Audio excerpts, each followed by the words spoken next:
Hello à toutes, hello à tous, comment ça va? Hello. Kevin Zampest, comment vas-tu? Ça va et si toi? longtemps. Tu veux un câlin déjà? Ça fait si longtemps que je ne t'ai pas vu, c'est un comeback, c'est un retour. Kevin, on se souvient tous de toi, hein. On t'avait connu dans l'île de la Tentation, ça c'était du côté de W9. Par la suite, on t'a découvert un peu plus intimement dans la Villa des Cœurs Brisés. Il y a eu les Marseillais vs le reste du monde, il y a eu les Vacances des Anges et tu vas être bientôt papa. Exactement. Dans à peine 4 semaines. Dans 4 semaines. Merci, c'est gentil. Félicitations, ça te fait quoi? Ça me fait peur, mais ça va être cool. Ça va être C'est cool. que du bonheur. C'est que du bonheur, c'est une petite fille. L'important, c'est qu'elle soit en bonne santé. La future maman Laura va bien? Elle va très bien. Laura qu'on avait vue en tant que prétendante pour Anthony Alcaraz, rappelez-vous, c'était dans Les Princes et les Princesses de l'amour, une bombe naturelle comme je les appelle. Ouais. Oui, j'ai de la chance. My amor, te quiero querer lindo, my amor, que bueno, querido, my amor. Arrêtez. J'adore, à chaque fois je te chante ça moi. Ouais, à chaque fois, je sais pas pourquoi. Mayamo, bien sûr, blogueuse, télé-réalité et influence, humour, scoop et second degré au programme de ton compte Instagram. 40e degré même. Mais oui, est-ce que tu es prête à mettre en action tous ces qualificatifs sur Aja? On va le faire. Ça va le faire? Ouais. Ok. Tim, ça fait plaisir de te retrouver. Sam, un mois là quand même. Un mois. Ouais. La veste est très couture. Magnifique. Merci beaucoup. Ouais, pépite comme on dit. Ça fait plaisir. T'es content d'être là? Heureux de vous retrouver. Bah ouais, plaisir. ça fait grave plaisir. Jinda, pareil. T'as décidé de nous montrer ta superbe épaule. Oh. Ouais, t'aimes bien? Elle est belle. Hein. Tu vas la mettre sur un site de contenu payant? Exactement, Tu vas voilà. faire comme certains candidats de télé-réalité? Arrête. Bon, et j'aimerais remercier Cassandra pour nos superbes make-up. Comme Elle nous a rendu frais, elle nous a rendu fraîche. Son compte Instagram, il est dans la description de cette vidéo, c'est Cassandra DNSMT.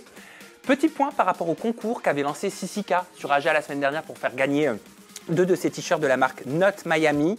Je vous annonce les vainqueurs. Ah, j'ai cru que t'allais dire, je suis désolée, on les Bah a non. pas. Non, j'annonce les vainqueurs. Bah quand même, on a dit on le dirait la semaine C'est prochaine. vrai. Alors vous allez vous reconnaître et on va vous contacter en vous demandant quelques coordonnées. Vous avez déjà été contacté, on me dit. Donc Pops 2812, félicitations. Bravo. Et Johanna Red tiré du bas, c'est ton pseudo sur Twitch. Félicitations également. Bravo à vous, les filles ou les garçons, je ne sais pas, qui se cachent derrière ces pseudos. J'aurai. Au niveau du sommaire, vous l'avez compris, on a une émission totalement inédite, totalement exclusive. Gros dossier de la semaine, Alix et Ilan. Alix attaquée en justice par Ilan pour diffamation. Ça, c'était il y a plusieurs mois. Elle a gagné son procès. Comprenez-vous pourquoi? C'est la question qu'on va se poser ici. Donc le rendu de justice, la prise de parole d'Alix et Ilan, la récente prise de parole aussi de Sebi Dadi. Vous l'avez compris, c'est notre gros dossier de la semaine. Et dans une poignée vraiment de minutes, parce qu'on va commencer par le dossier, on a en plateau avec nous Maître Arié Halimi, l'avocat d'Alix, qui va pouvoir décrypter ce rendu de justice et nous éclairer, parce que parfois, c'est difficile à comprendre quand on est sur les réseaux sociaux, je ne sais pas pour vous. Ouais. Hein, on a l'impression, on est un peu perdu parfois en fonction des différentes informations ou intox qui sont diffusées sur les réseaux sociaux. On passera au Up and Down, vous les connaissez, hein, c'est nos traditionnels coups de cœur et coups de gueule dans l'actualité du milieu de l'influence. On aura un pop-up sur Poupette Kenza accusée de négligence sur ses enfants. On parlera déménagement, on parlera dépendance aux réseaux sociaux, on parlera également discrétion nouvelle pour Poupette Kenza qui donne très peu de nouvelles et qui se fait très discrète. On fera le point sur toute cette affaire. Mais pour l'heure, jingle, c'est le dossier.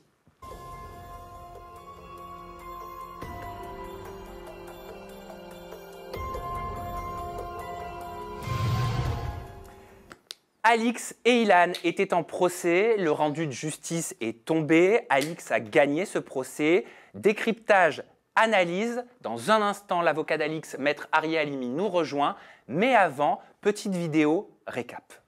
Et elle pleure, il la tient par les cheveux et elle se débat, elle pleure, puis il la jette sur le lit et lui dit « T'es pas marrant, je vais voir ta copine ». Il n'y a aucune vidéo de moi où ne serait-ce qu'un geste de violence déplacé contre une fille. La personne soupçonnée sera dans les princes et les princesses de l'amour à partir de la semaine prochaine, parce qu'il a. Mais moi je n'ai jamais dit ça, ça c'est ce que vous avez dit. Non, mais, moi je vous ai dit non, que parce que j'étais... c'est lui-même qui a dit que c'était lui, un gars. Même si c'est pas quelqu'un que j'apprécie, Ilan, à un moment, il va falloir que je dise la vraie vérité et peut-être que je montre ce que j'ai montré à Alix.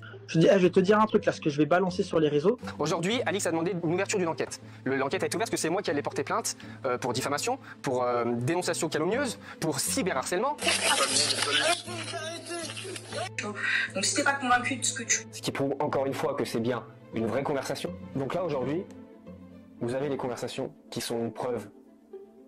Je peux pas mieux faire. Il y a sa voix, dans la note vocale.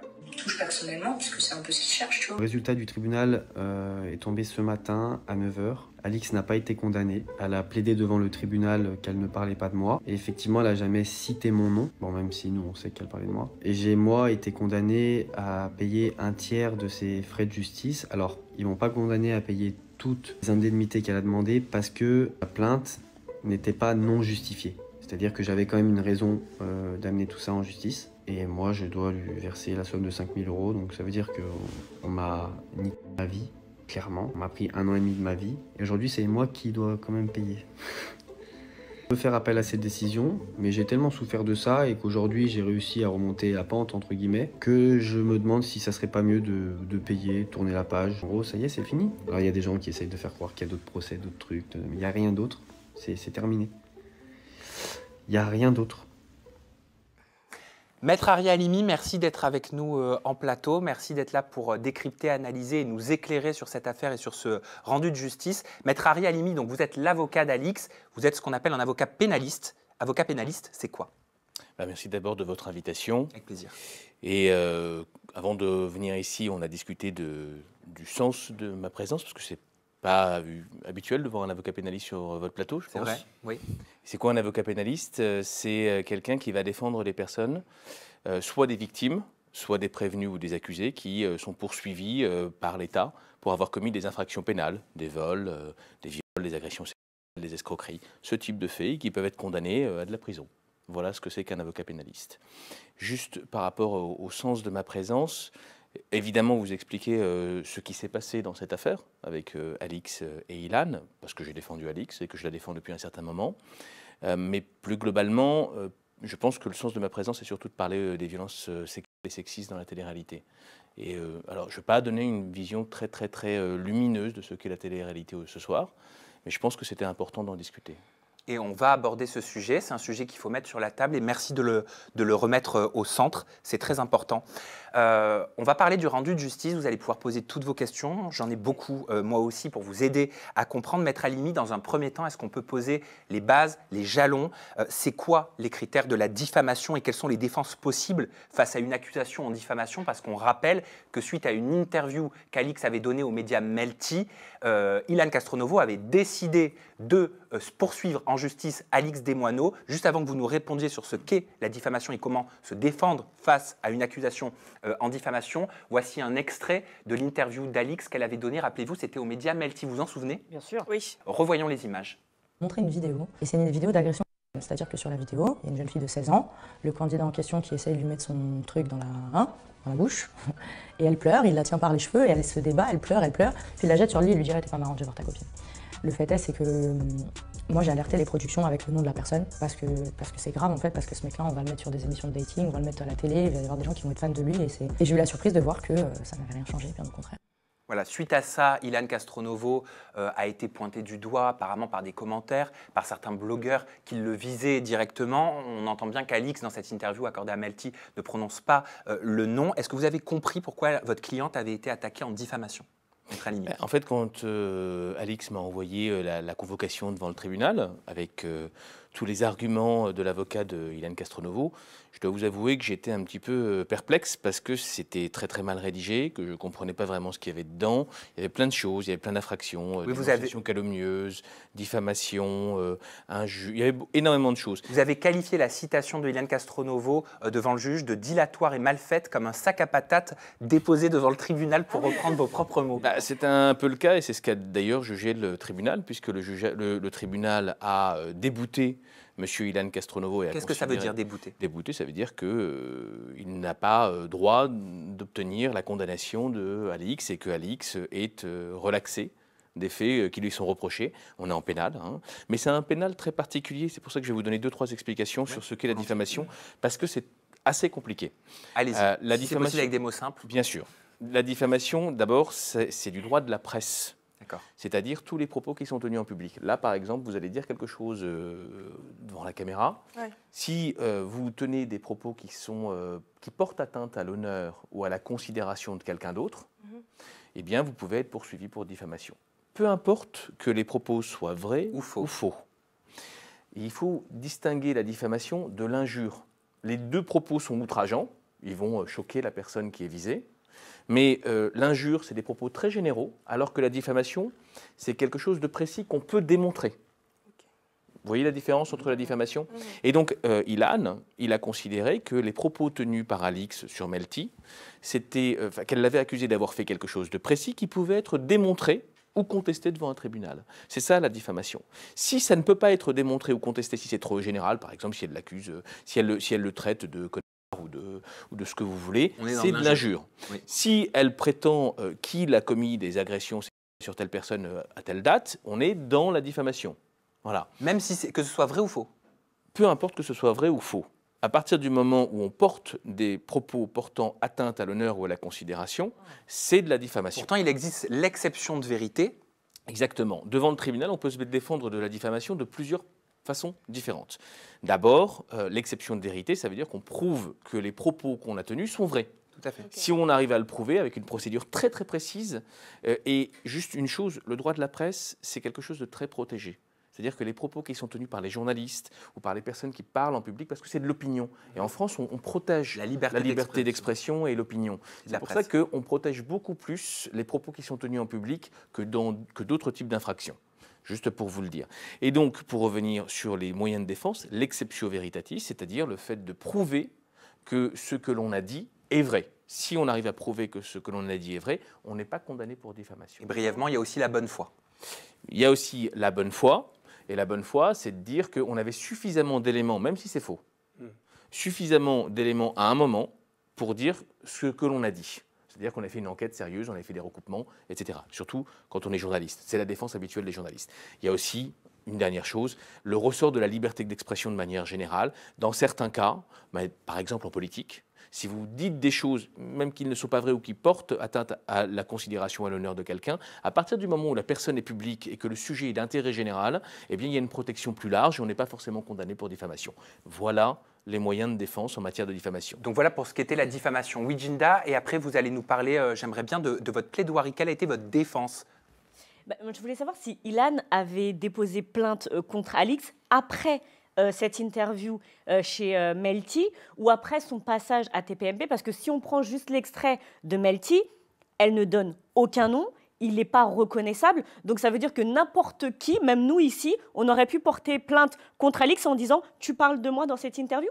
C'est très pertinent. Alors oui, effectivement. Alors d'abord, ce n'était pas une plainte. C'est-à-dire qu'il a convoqué directement devant le tribunal. C'est aussi une possibilité. D'accord. Il aurait pu déposer une plainte devant un juge et laisser le juge faire une enquête et après, à la fin, renvoyer Alix devant le tribunal. Là, il a décidé de lui-même d'envoyer une convocation directement devant le tribunal. Ça, c'est la première chose. La deuxième chose, c'est qu'effectivement, c'est après qu'elle ait dit ces propos-là. C'est-à-dire qu'elle n'a pas donné de nom. Et ce que j'ai dit devant le tribunal, ce qui est étonnant, c'est que ce soit lui qui se soit présenté comme étant le fameux agresseur, alors qu'elle n'avait visé absolument personne. C'est-à-dire qu'il s'est auto-accusé, auto-nommé? Il s'est auto-incriminé, effectivement.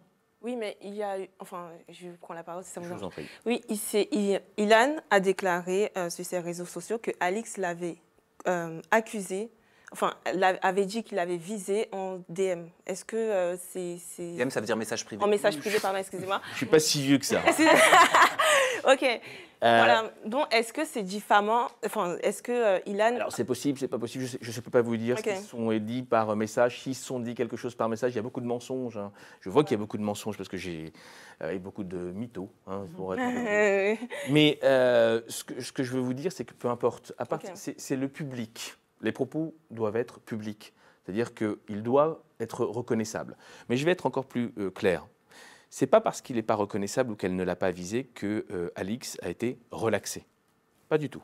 C'est uniquement parce que sa citation n'était pas précise et qu'on ne savait pas du tout ce pourquoi il l'a renvoyée devant le tribunal. Comme je vous l'ai dit tout à l'heure, en matière de diffamation, il faut convoquer et faire une plainte extrêmement précise. Dire ce qu'on reproche à une personne. Ah oui. Pour quelle infraction. Si vous ne faites pas ça, c'est fini, monsieur, au revoir, il aurait fallu faire un travail correct. Et est-ce que monsieur Castronovo était représenté par un avocat? Bien sûr qu'il avait un avocat, puisque c'est lui qui a fait la convocation et qui l'a envoyé par voie d'huissier à Alix et qui l'a convoqué devant le tribunal correctionnel de Marseille. Il avait un avocat, il était représenté, il savait ce pourquoi il voulait convoquer Alix, mais le tribunal a estimé que sa convocation n'était pas précise et qu'elle ne signifie rien. Kevin, et après je vous demanderai quelle a été la défense de monsieur Castronovo. Si j'ai bien compris, maître. Alors, Ilan a supposé que Alix parlait de lui après l'interview de Melty. Je dois vous avouer que je ne suis pas dans la tête de M. Ilan Castronovo et je ne préférerais ne pas y être pour tout vous dire. Non mais Pourquoi vous dites ça? C'est assez particulier quand même. Enfin, j'ai vu quand même les différents propos qu'il tient et les stories qu'il fait et puis ça va un peu dans tous les sens. Je sais pas, je pense que ça doit être compliqué d'être Ilan Castronovo. Hein. C'est surtout que c'est sans être cité. Je me permets, hein, si par exemple Sam fait une interview en parlant d'un sujet quel qu'il soit, je le prends pour moi et du coup je vais déposer une plainte pour diffamation. Ça ne marche pas. Évidemment, il faut pour qu'il y ait diffamation, mais c'est pas pour ça que le tribunal a condamné. Hein. Si Alix avait visé Ilan Castronovo dans ses propos sur Melty, évidemment, la discussion aurait pu ça se retournait différemment, bien sûr. Évidemment, il y aurait pu avoir un questionnement sur la diffamation. Ça n'a pas été le cas, mais ce n'est pas pour ça que le tribunal ne l'a relaxé. Hein. C'est pour autre chose. Et c'est aussi peut-être parce qu'il s'était auto-accusé, rappelez-vous, et on a la vidéo. Hein. Okay. Alors, c'est ce qu'il a essayé de dire, mais je vais peut-être vous laisser. On va la regarder, je vous laisse réagir juste après, maître. Les amis, j'ai reçu plusieurs messages concernant l'interview qu'Alix a fait. En aucun cas, je me sens visé. J'ai fait quelques stories juste avant, je me suis justifié d'un truc parce que je recevais plein de messages de blogueurs, de personnes, etc. Donc je me suis justifié, mais bon, rien d'important. Là, je vais me préparer parce que je dois aller à Montpellier. Demain, je tourne un court-métrage pour une cause qui me tient à cœur. Ça concerne la violence conjugale. C'est quelque chose qui est prévu depuis un petit moment, je vous en parlais. Il faut savoir une chose, les amis.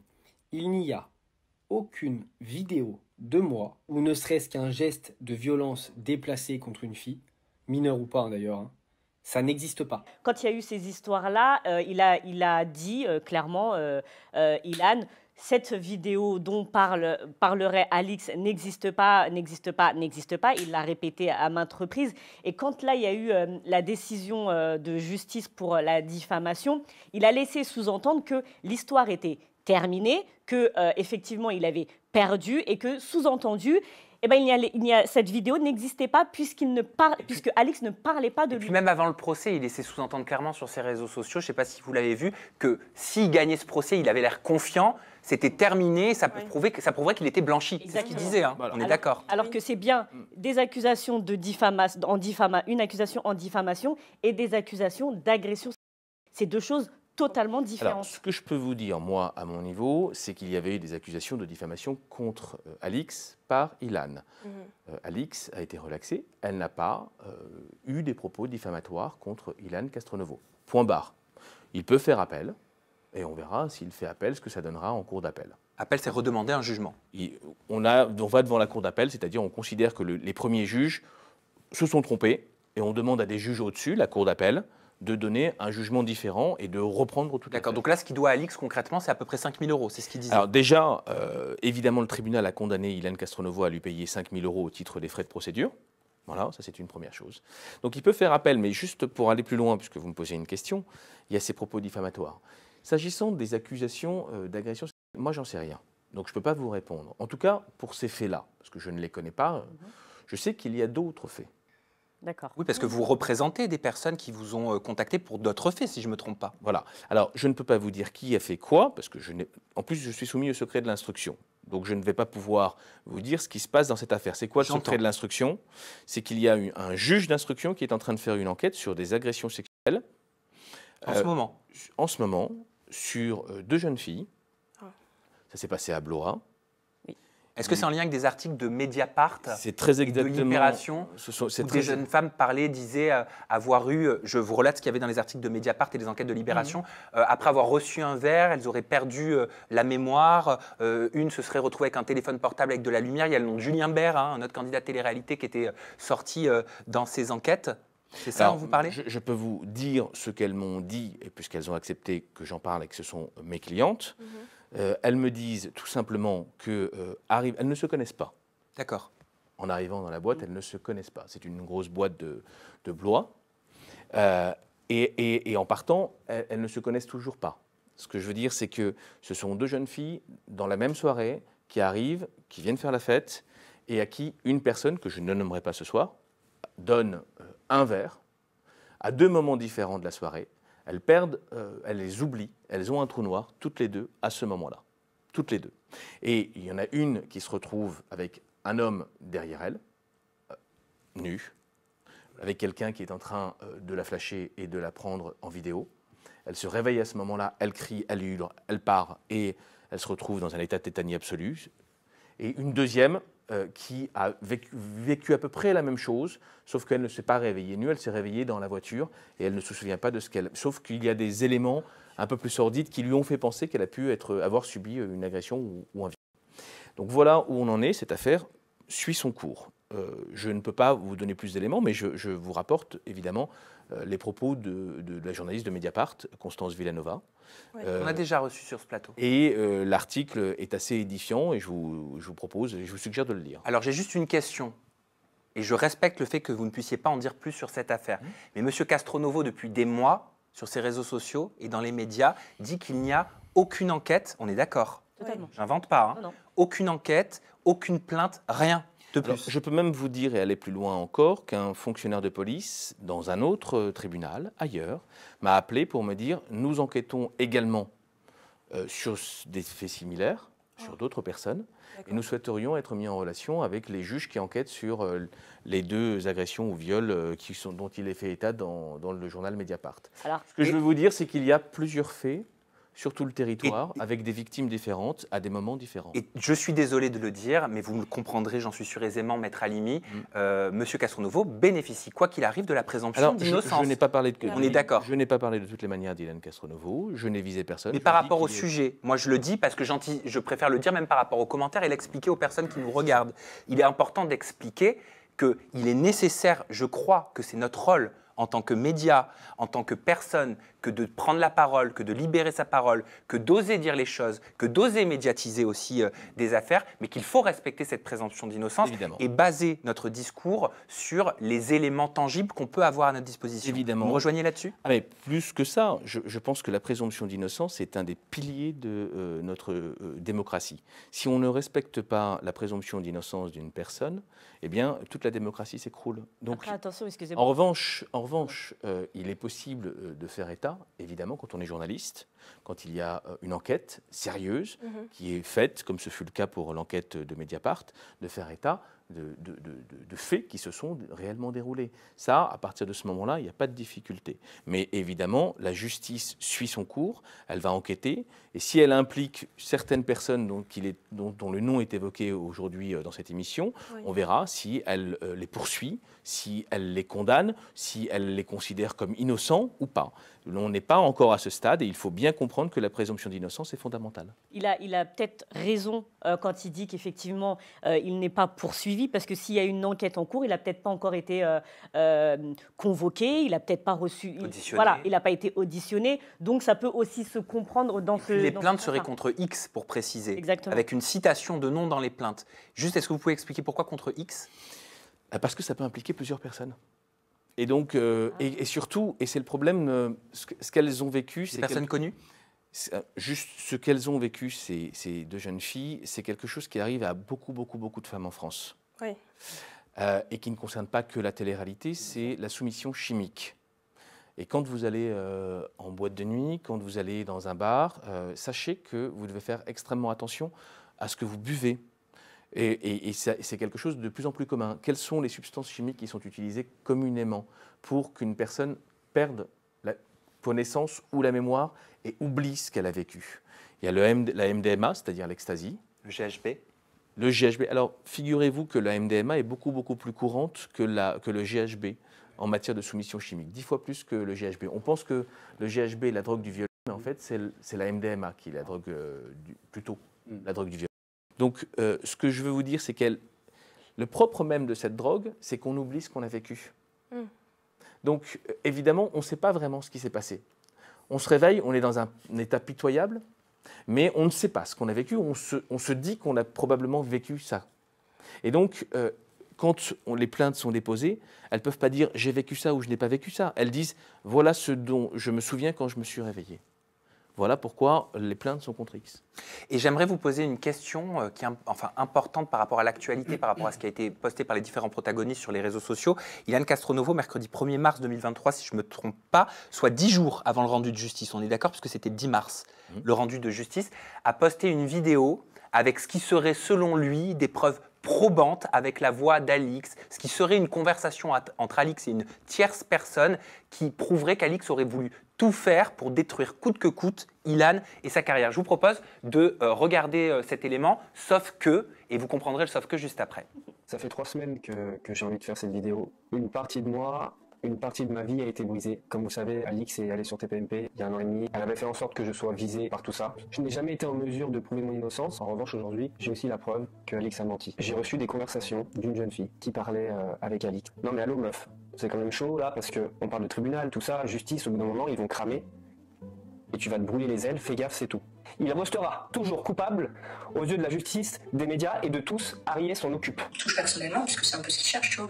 Donc si t'es pas convaincu de ce que tu... Ce qui prouve encore une fois que c'est bien une vraie conversation. Donc là, aujourd'hui, vous avez les conversations qui sont une preuve. Je peux pas mieux faire. Il y a sa voix dans la note vocale. Touche personnellement, puisque c'est un peu ce qu'il cherche, tu vois. Donc si t'es pas convaincu de ce que tu... Touche personnellement, puisque c'est un peu ce qu'il cherche, tu vois. Donc si t'es pas convaincu de ce que tu racontes, bah ça se sent en fait. Sauf que, comme beaucoup, quand vous avez vu cette vidéo sur les réseaux sociaux, et moi le premier, j'ai été étonné, je me suis dit, mais c'est bizarre, ça me parle cette voix, ça me parle ces images. C'était extrait d'une vidéo qui est hébergée sur ma chaîne YouTube qui s'appelle 24 heures avec Alix et Benji. Regardez exactement les propos. Donc c'est pareil, donc je préfère leur parler de choses qui m'intéressent et qui me touchent personnellement, puisque c'est un peu ce qu'ils cherchent, tu vois. Donc si t'es pas convaincu de ce que tu racontes, bah ça se sent en fait. Donc vu que j'utilise déjà, je connais déjà les bienfaits. Maintenant j'ai des termes un peu techniques à retenir des fois. Donc là, je publie. Alors moi pour ma part, j'utilise donc un sérum. Donc j'en mets une goutte sur le front et ensuite je vais l'appliquer délicatement avec une goutte. Ça permet d'utiliser partout sur le visage. Voilà, donc en fait, Alix parlait. Je posais des questions à Alix sur ses méthodes, comment elle réalisait ses placements de produits, et elle parlait d'un annonceur de la marque qui lui avait fourni le placement de produit. Moi, ma question, elle est toute simple, Maître Arialimi. Selon vous, pourquoi avoir voulu poster ce genre de preuves probantes 10 jours avant un rendu de justice? Qu'est-ce que vous voulez que je vous dise? On se défend comme on peut, hein. Avec les armes qu'on a, et quelquefois on n'en a pas beaucoup, et puis elles sont mauvaises, et je pense que c'est là-dedans que M. Castronovo s'est enferré.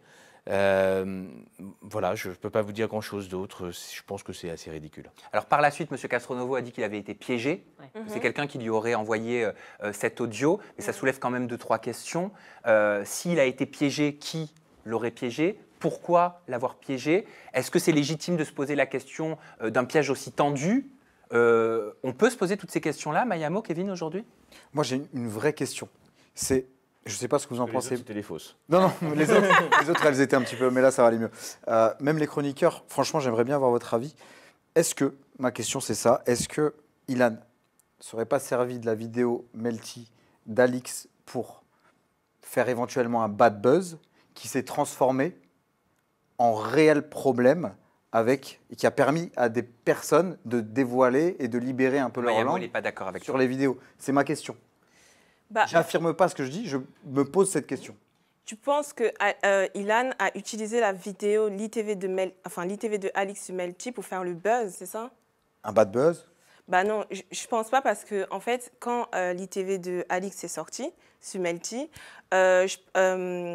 les internautes, surtout comme je suis blogueuse et que j'ai beaucoup de personnes qui viennent me voir pour me poser beaucoup de questions, j'ai reçu cette vidéo, au moins 100 personnes m'ont envoyé cette vidéo, mais de qui parle Alix? Enfin, Alix parle de qui? Est-ce que c'est Ilan?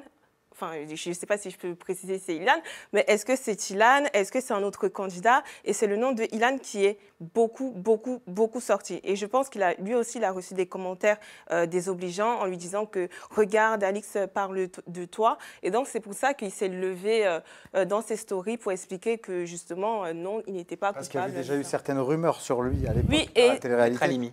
En fait, moi, je vous rejoins un petit peu, en fait. Ah. Mais je vais vous dire pourquoi. D'accord.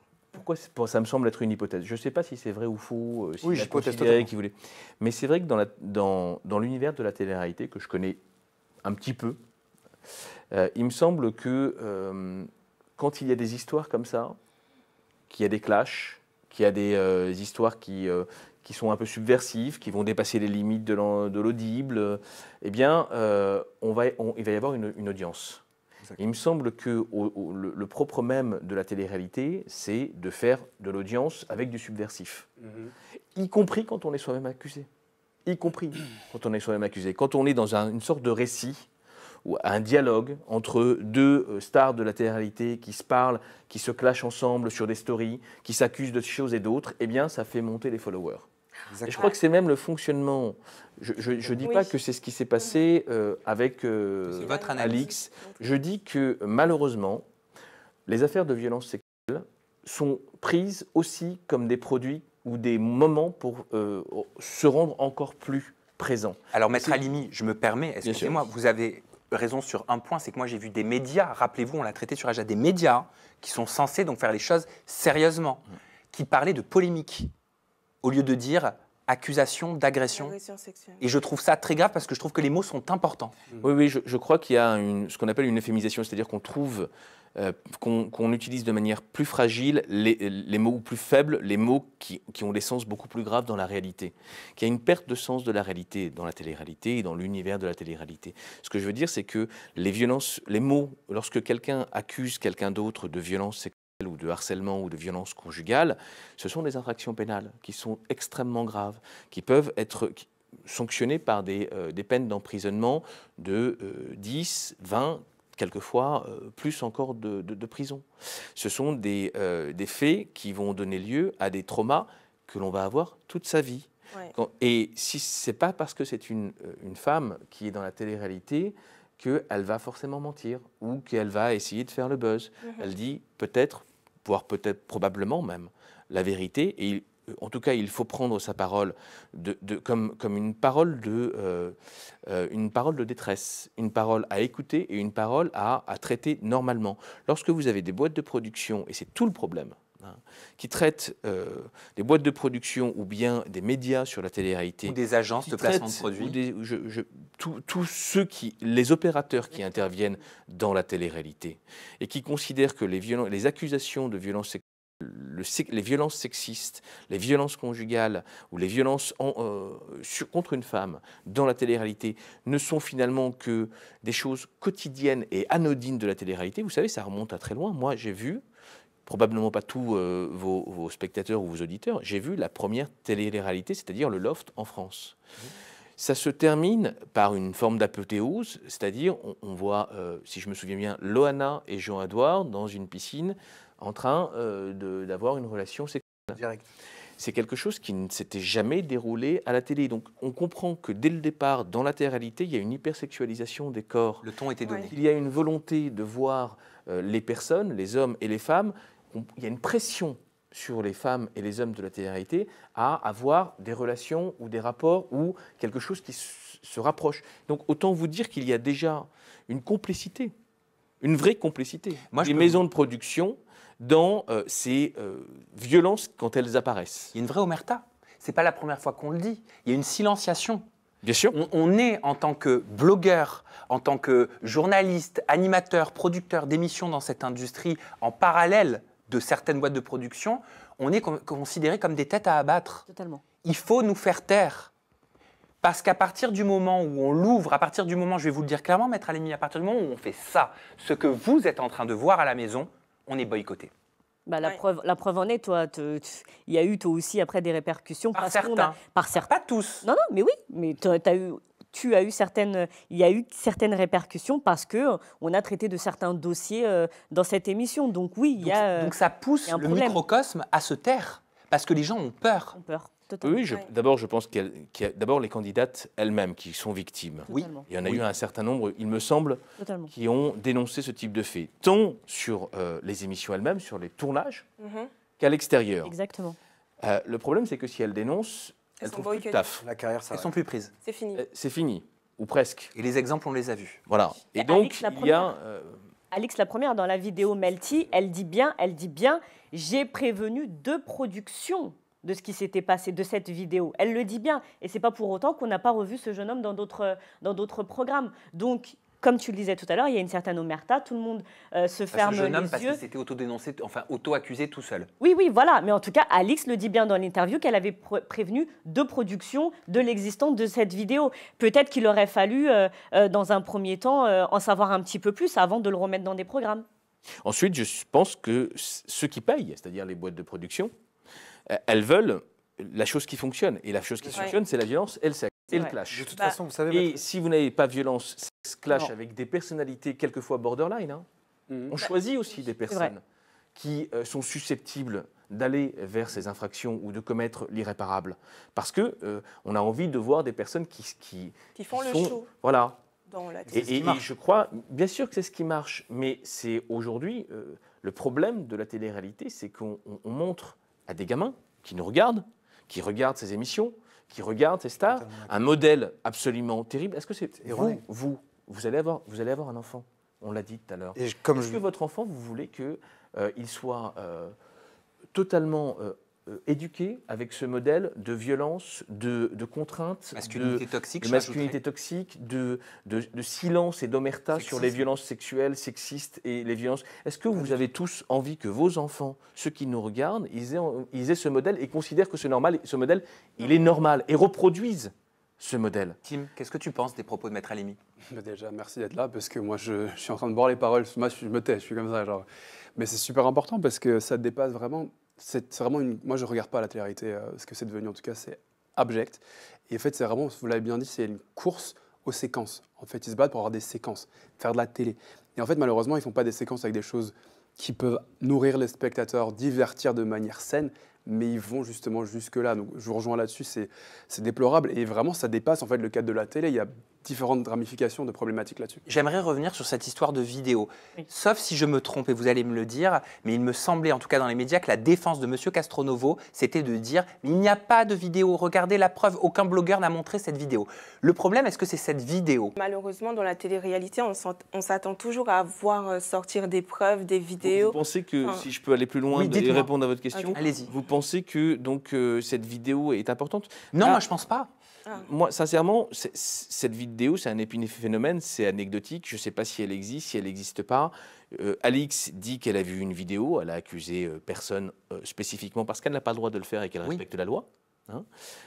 Si elle a vu cette vidéo et qu'elle considère qu'elle a vu cette vidéo, c'est qu'elle l'a probablement vue. Mais parce que pour moi, je vous le dis, je vous l'ai déjà dit sur ce plateau quand on en avait parlé il y a 1 an et demi. Pour moi, pardon, excusez-moi. Le problème, ce n'est pas la vidéo. Parce que des témoignages... Des choses qui ont été relatées, il y en a eu. Il y en a eu dans l'industrie, dans le milieu. Effectivement, avant cette histoire de vidéo, il y avait d'autres témoignages, comme tu le dis, de jeunes femmes qui se plaignaient de comportements déplacés. En télé-réalité. En télé-réalité. Ça, c'est un fait. Mais pardon, cette vidéo, je suis désolée, mais pour moi, elle a une énorme importance. Je ne suis pas d'accord avec toi, Sam. Pour moi, déjà, elle existe. Ilan a dit que cette vidéo existait. Le père d'Ilan a dit que cette vidéo existait. L'ancien manager d'Ilan a dit aussi que cette vidéo existait. Au départ, il avait dit que la vidéo n'existait pas. Totalement. Et finalement, il a fait machine arrière.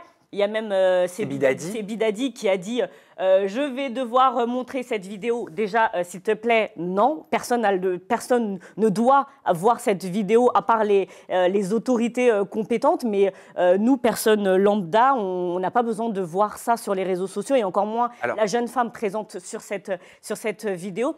Mais pour moi, cette vidéo, elle est essentielle, malheureusement, mais elle est essentielle dans tout ce qui va découler, même après, dans l'univers de la télé-réalité. Parce qu'on a beaucoup dénigré même Alix, on l'a fait passer pour une menteuse, pour quelqu'un qui cherchait le buzz. On a essayé de la décrédibiliser, notamment avec cette vidéo, cet audio montage. Et en plus, il faut que ça soit pris dans une vidéo à toi. Moi, j'ai trouvé ça hilarant, je suis désolée. En tout cas, voilà, je vous remercie de m'avoir invité ce soir. Oui, vous allez devoir nous quitter, on va continuer sans vous mettre à parce que j'ai d'autres impératifs. Mais voilà, je voulais passer ces messages. J'ai accepté vraiment et je vous remercie beaucoup de votre invitation. C'est nous, vraiment.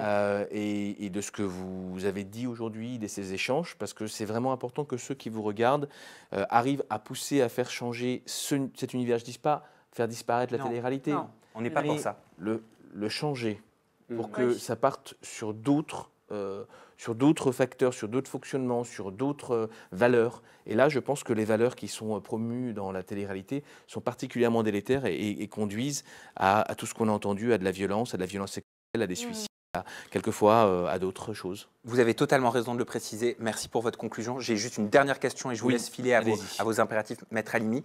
De façon générale, certaines personnes mises en cause et visées par des accusations risquent-elles la prison? À partir du moment où on a commis des agressions ou des viols ou d'autres choses encore, évidemment qu'on encourt la prison, bien sûr. Et il faut tout faire pour que les victimes de violences sexuelles ou de violences tout court obtiennent justice, en particulier quand il s'agit de femmes. Merci Maître Halimi. Merci beaucoup. Merci beaucoup. Voilà, je vous invite à retrouver Margot qui va vous accompagner. Merci Maître Halimi vraiment d'avoir été avec nous. J'aimerais qu'on voit une vidéo de Sébi Dadi. Mais juste avant, est-ce que ça vous a permis de, je suis impressionné, de mieux comprendre ce rendu de justice et la vision, le décryptage de Maître Halimi, Tim? Déjà, c'est super important parce que ça crédibilise le tout. Ce n'est pas un débat en vain sur des choses qui sont passées comme les gens peuvent le faire dans les commentaires de manière lambda. C'est vraiment la personne qui est concernée. Un maître, un avocat qui sait de quoi il parle, qui dit vraiment les termes littéralement. Moi, j'étais fasciné et c'est vraiment essentiel. Et je pense qu'il y a encore beaucoup de gens qui font des accusations à gauche, à droite sur les commentaires, sur les réseaux que je vois. Mais là, au moins, il y a quelque chose de clair, de net et précis. Et je te rejoins, Tim, tu as totalement raison. Et ce qui est génial, c'est quelqu'un, je pense, qui ne regarde pas la télé-réalité, juste de loin. Et le fait de voir ce genre d'affaires, ça le choque. Parce que ça pourrait être, avec du recul, tu sais... C'est la sensationnalisation autour. Exactement. Moi, très choquante. Et ça, c'est, je pense que ça peut être dramatique pour le futur, pour les enfants qui vont naître, pour les parents qui doivent se dire, mes enfants, quel, si je peux appeler ça modèle, parce qu'on n'est pas des modèles, loin de là, mais il y a beaucoup de jeunes filles qui s'identifient à des personnes de télé-réalité qui veulent leur ressembler. Pardon. Non, je t'en prie. Et c'est, je trouve que c'est dommage parce que c'est pas forcément. On est divertissant. Ça s'arrête là. J'en profite pour vous redemander à tous d'être extrêmement précautionneux dans vos commentaires. On se rejoint tous là-dessus. C'est extrêmement important. Les personnes qui ont été évoquées bénéficient toutes de la présomption d'innocence. Et c'est tout aussi important de le rappeler que de rappeler qu'en tant que média, qu'en tant qu'organisme de presse, il est tout autant important de vous informer. Et c'est pour ça qu'on le fait. J'aimerais qu'on parle d'une vidéo de... Ah oui, et je veux juste préciser une chose. On a contacté Ilan, on a demandé qu'il nous mette en relation avec l'avocat qui le représentait. Il nous a envoyé le numéro de son avocat. C'est très important que je le dise, retenez bien ça. Je préfère anticiper. On a contacté l'avocat qui n'a pas souhaité s'exprimer pour l'instant, nous laissant sous-entendre, si je ne me trompe pas de mémoire, qu'il préférait attendre que l'affaire soit complètement close. C'est-à-dire sous-entendu, j'imagine peut-être, va-t-il y avoir appel ou non? Ah, c'est dommage. Tu aurais aimé entendre la partie adverse? Je pense que en fait, les téléspectateurs, ils ont besoin d'avoir des réponses à leurs questions. Déjà, Maître Halimi nous a apporté beaucoup de réponses. Et l'avocat d'Ilan aurait été le bienvenu pour... Il l'aurait été et il l'est. Ouais, il l'est également, comme nous l'avons fait pour Maître Halimi, c'est important de le dire. On parle de Sébi Dadi. Sébi Dadi qui avait pris la parole il y a 1 an et demi déjà, qui a repris la parole en live avec Adrien Laurent. Regardez. Je vais pas tarder à rentrer en France. J'ai été contacté par la police, mais je peux pas vous en dire plus pour le moment. Moi, j'ai lancé des rumeurs sur Ilan parce que lui, il me lançait des rumeurs sur moi. Tu vois, c'était une guerre en interne, mais entre gens de télé. Tu vois ce que je veux dire? Par exemple, en off, dans Les Princes de l'amour, Ilan allait voir Léa Marie. Il disait, ouais, Seb, il a baisé des meufs en booking et tout. Tu vois ce que je veux dire? Donc moi, je disais, ah ouais, tu fais ça en off, tu veux me niquer ma saison dans Les Princes, tu veux me niquer mon histoire? Et bah, tu vas voir, moi, je vais te niquer. J'ai commencé à dire devant tout le monde, ouais, machin, t'es un vieux. Etc. Tu sais. Et après, Alix, elle a sorti le truc 2 ans plus tard, au moins, elle veut sortir son livre qu'il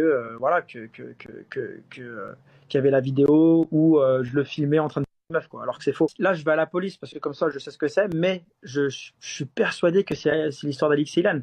Sauf que le truc, c'est que comment est-ce que ça peut être l'histoire d'Alix et Ilan, sachant qu'au tribunal, Alix, elle a dit qu'elle parlait pas d'Ilan. Donc du coup, elle a perdu. Ilan a perdu son procès quand il a attaqué Alix pour diffamation. T'as capté? Ouais, c'est ça. Donc comment est-ce que c'est possible?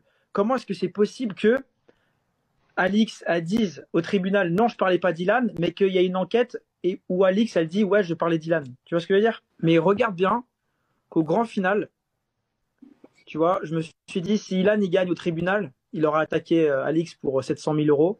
Il aurait gagné, je me serais dit, bon, bah voilà, c'est le fair play. Voilà, mais là, le fait qu'il a perdu, c'est que lui, il a perdu, quoi.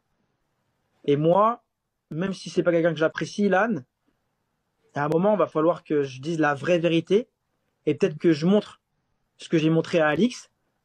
Elle dit dans les mots certaines choses qui prouvent certaines choses et ça va choquer tout le monde, mais au moins ça va blanchir Ilan, tu vois ce que je veux dire? Okay. Même si ça va choquer tout le monde. Hein. Je vais te dire un truc là, ce que je vais balancer sur les réseaux. Ah ouais?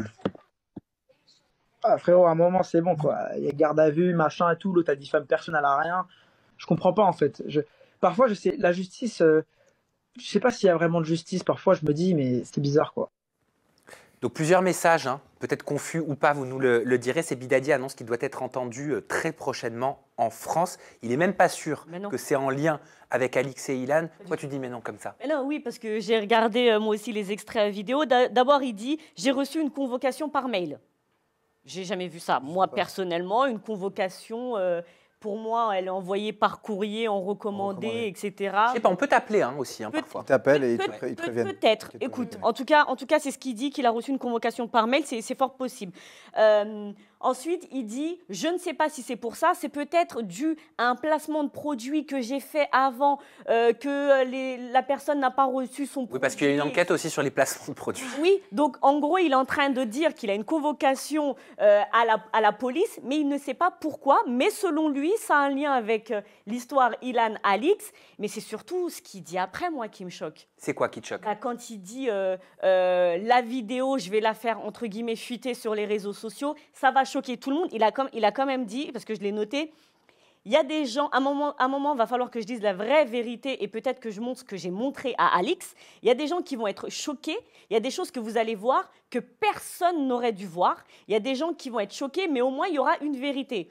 On a voulu protéger des gens. C'est pour ça qu'il y a des choses qui ne sont pas sorties. Mais maintenant, il faut que ça sorte.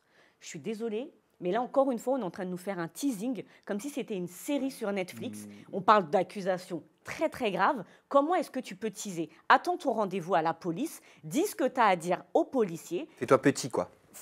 Montre, si tu dois montrer des vidéos, montre-les aux personnes concernées. Mais encore une fois, aller faire des lives pour dire « j'ai des preuves, vous allez voir, vous y attendez pas, ça va être choquant », je trouve ça tellement désolant. Mais Ginda, en fait, c'est simple. Tu sais, la question, elle est juste classique, facile. Pourquoi t'as porté plainte si elle n'a pas dit ton nom? Pourquoi? Est-ce que c'était une erreur pour vous? Non, mais moi, je vous demande pourquoi. Qu'est-ce que vous en pensez? Est-ce que c'était une erreur d'être allé, par exemple, sur le plateau de TPMP, je parle d'Ilan, ou sur les réseaux sociaux, de dire « elle me vise ». Est-ce que c'est comme ça qu'il a perdu son procès?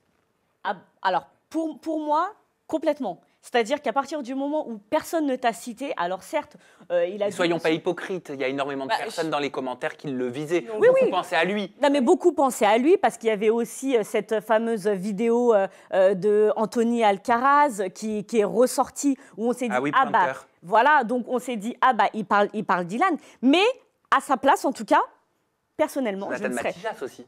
Oui, totalement. Mais moi, je ne serais pas allée sur le plateau de TPMP pour dire elle parle de moi. Elle n'a pas dit ton nom. Attends le résultat. Enfin, attends qu'on t'appelle. Attends qu'il y ait une plainte. Attends, mais tu t'es un peu dénoncé pour moi. Oui, mais sa première erreur, ça a été la story qu'il a fait juste après la vidéo de Melty. Parce que je pense que quand il est allé à TPMP, c'était en réponse à Alix qui est venu qui est venu réexpliquer l'histoire. Cyril Hanouna, il a prononcé le nom de Ilan Castronovo, donc c'était totalement normal. Oui, il a demandé, il a posé la question à Alix. Il a dit, est-ce que vous parlez du candidat qui va être là la semaine prochaine dans Les Princes et les Princesses de l'amour sur W9? Elle a refusé de citer. Elle a dit, ça c'est vous qui le dites. Elle a été très maligne. Pas moi. Bien sûr. Mais elle a raison. Elle a raison, parce que sinon, justement, là, il aurait pu gagner son procès en diffamation. Donc, elle a fait les choses exactement comme il fallait. Je pense qu'elle a été très bien conseillée par l'invité qu'on a eu aujourd'hui. Et pourtant, on trouve des commentaires, je me permets, sur les réseaux sociaux qui disent, par exemple, je pense au tweet de Pam Ella, qui dit PTDR, donc là, Alix n'a complètement pas du tout assumé de parler d'Ilan dans toutes ses accusations. Donc elle dénonce un truc qui lui tient à cœur et quelque chose de grave pour au final faire machine arrière. MDR, vraiment, ces gens de télé, ils savent plus quoi inventer. Oui, parce que, comme on le disait au début, les gens ne savent pas faire la distinction entre la diffamation et les accusations. Moi, je vais le dire, oui, elle parlait effectivement d'Ilan. Moi, c'est mon avis. Ta conviction. C'est ma conviction. Elle parlait d'Ilan, mais elle a été très maligne et elle ne l'a pas dit publiquement. Mais ça ne veut pas dire qu'elle n'a pas vu cette vidéo, ça ne veut pas dire que cette vidéo n'existe pas et ça ne veut pas dire que ce n'était pas Ilan dans cette vidéo, puisque comme je l'ai dit tout à l'heure... Et ça ne veut pas dire non plus qu'elle parlait d'Ilan, je fais le relou, désolé. Totalement, mais je suis désolée, il a dans un premier temps dit que cette vidéo n'existait pas, du moins la vidéo qu'Alix a vue, et par la suite, il a confirmé. Moi, je vais même dire quelque chose qu'il m'a dit, lui, personnellement, Ilan, quand je l'ai eu au téléphone, il m'a dit, cette vidéo... Si tu veux, quand on se croisera à Paris, je te la montrerai. Et je lui ai dit, mais non, en fait, tu ne me montreras pas. C'est véridique ce que je dis.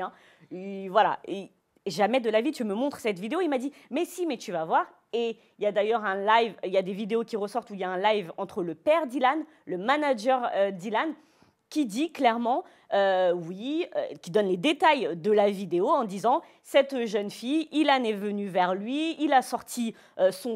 Effectivement, la fille a rigolé et il lui a dit « Je vais aller voir ta copine ». C'est le père, c'est le manager d'Ilan qui le disent. Donc aujourd'hui, cette vidéo existe bien. Maintenant, effectivement, les propos d'Alix sur TPMP, c'était de dire « Cette jeune fille a 16 ans », même si elle s'est rectifiée après en disant « Effectivement, elle n'avait pas sa carte d'identité sur le visage, donc je ne sais pas si elle est mineure », mais c'est ce que Sebi Dadi lui aurait dit, que cette jeune fille était mineure. Et les propos d'Alix, c'est aussi de dire « Cette jeune fille hurlait », et si vous voyez le passage d'Alix sur TPMP, elle a les larmes aux yeux quand elle en parle, elle dit cette jeune fille hurlait à la mort.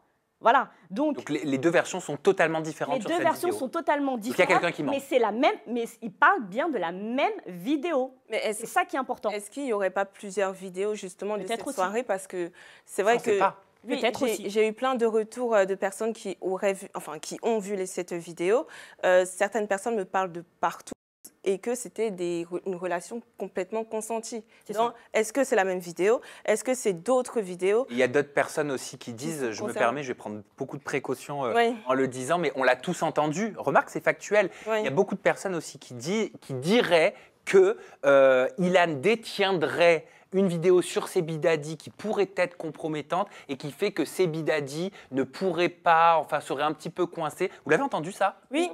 Au final, en fait, c'est deux personnes qui se tiennent avec des dossiers. Qui se tiendraient? Oui, qui se tiendraient. Et moi, la question que j'ai envie de poser à Sebi Dadi... Selon ce qu'on entend à droite à gauche. Voilà. On vous le partage, sans aller dans plus de précision. La question que j'ai envie de poser à Sebi Dadi, c'est pourquoi, dès le départ, il n'a pas pris ses réseaux pour en parler, là, aujourd'hui, il est totalement du côté d'Ilan. Pourquoi, dès le départ, tu ne l'as pas fait en disant, oui, c'est moi qui ai cette vidéo, non, ce que Alix décrit dans son ITV chez Melty, c'est totalement faux. Pourquoi il ne l'a pas fait? Pourquoi il attend jusqu'à aujourd'hui, en fait? Et dernier point, c'était Jonathan Matijas qui aurait donné des informations aux autorités.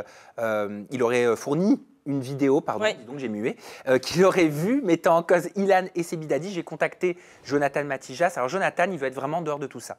Moi, je vous le dis, il m'a dit, voilà, j'ai fait ce que j'avais à faire, j'ai fait mon rendez-vous avec les autorités, je leur ai donné ce que j'avais à leur donner pour qu'ils puissent faire leur travail par rapport à ce que j'avais entre les mains.